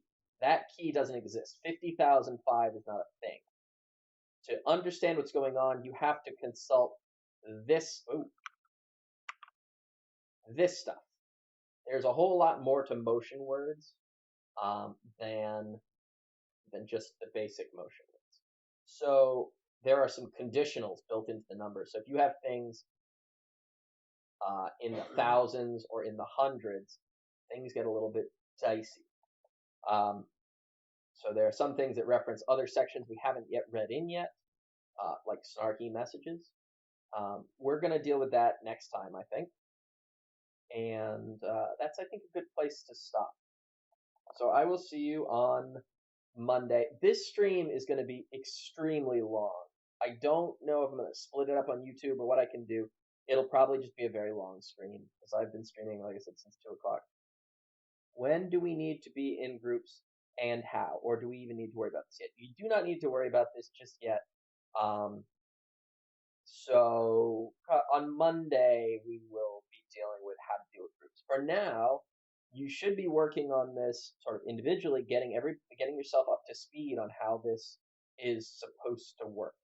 If you have not tried to run some of this code on your own, you should. Everything that you've seen, I'm not going to post on GitHub because there's not that much code. It's only a couple hundred lines or something, and most of it's boilerplate stuff. So I'm not going to go into that. We'll get into the inheritance, and if please, scrub through the video from earlier. I show some larger class diagrams. So I will see you on Monday.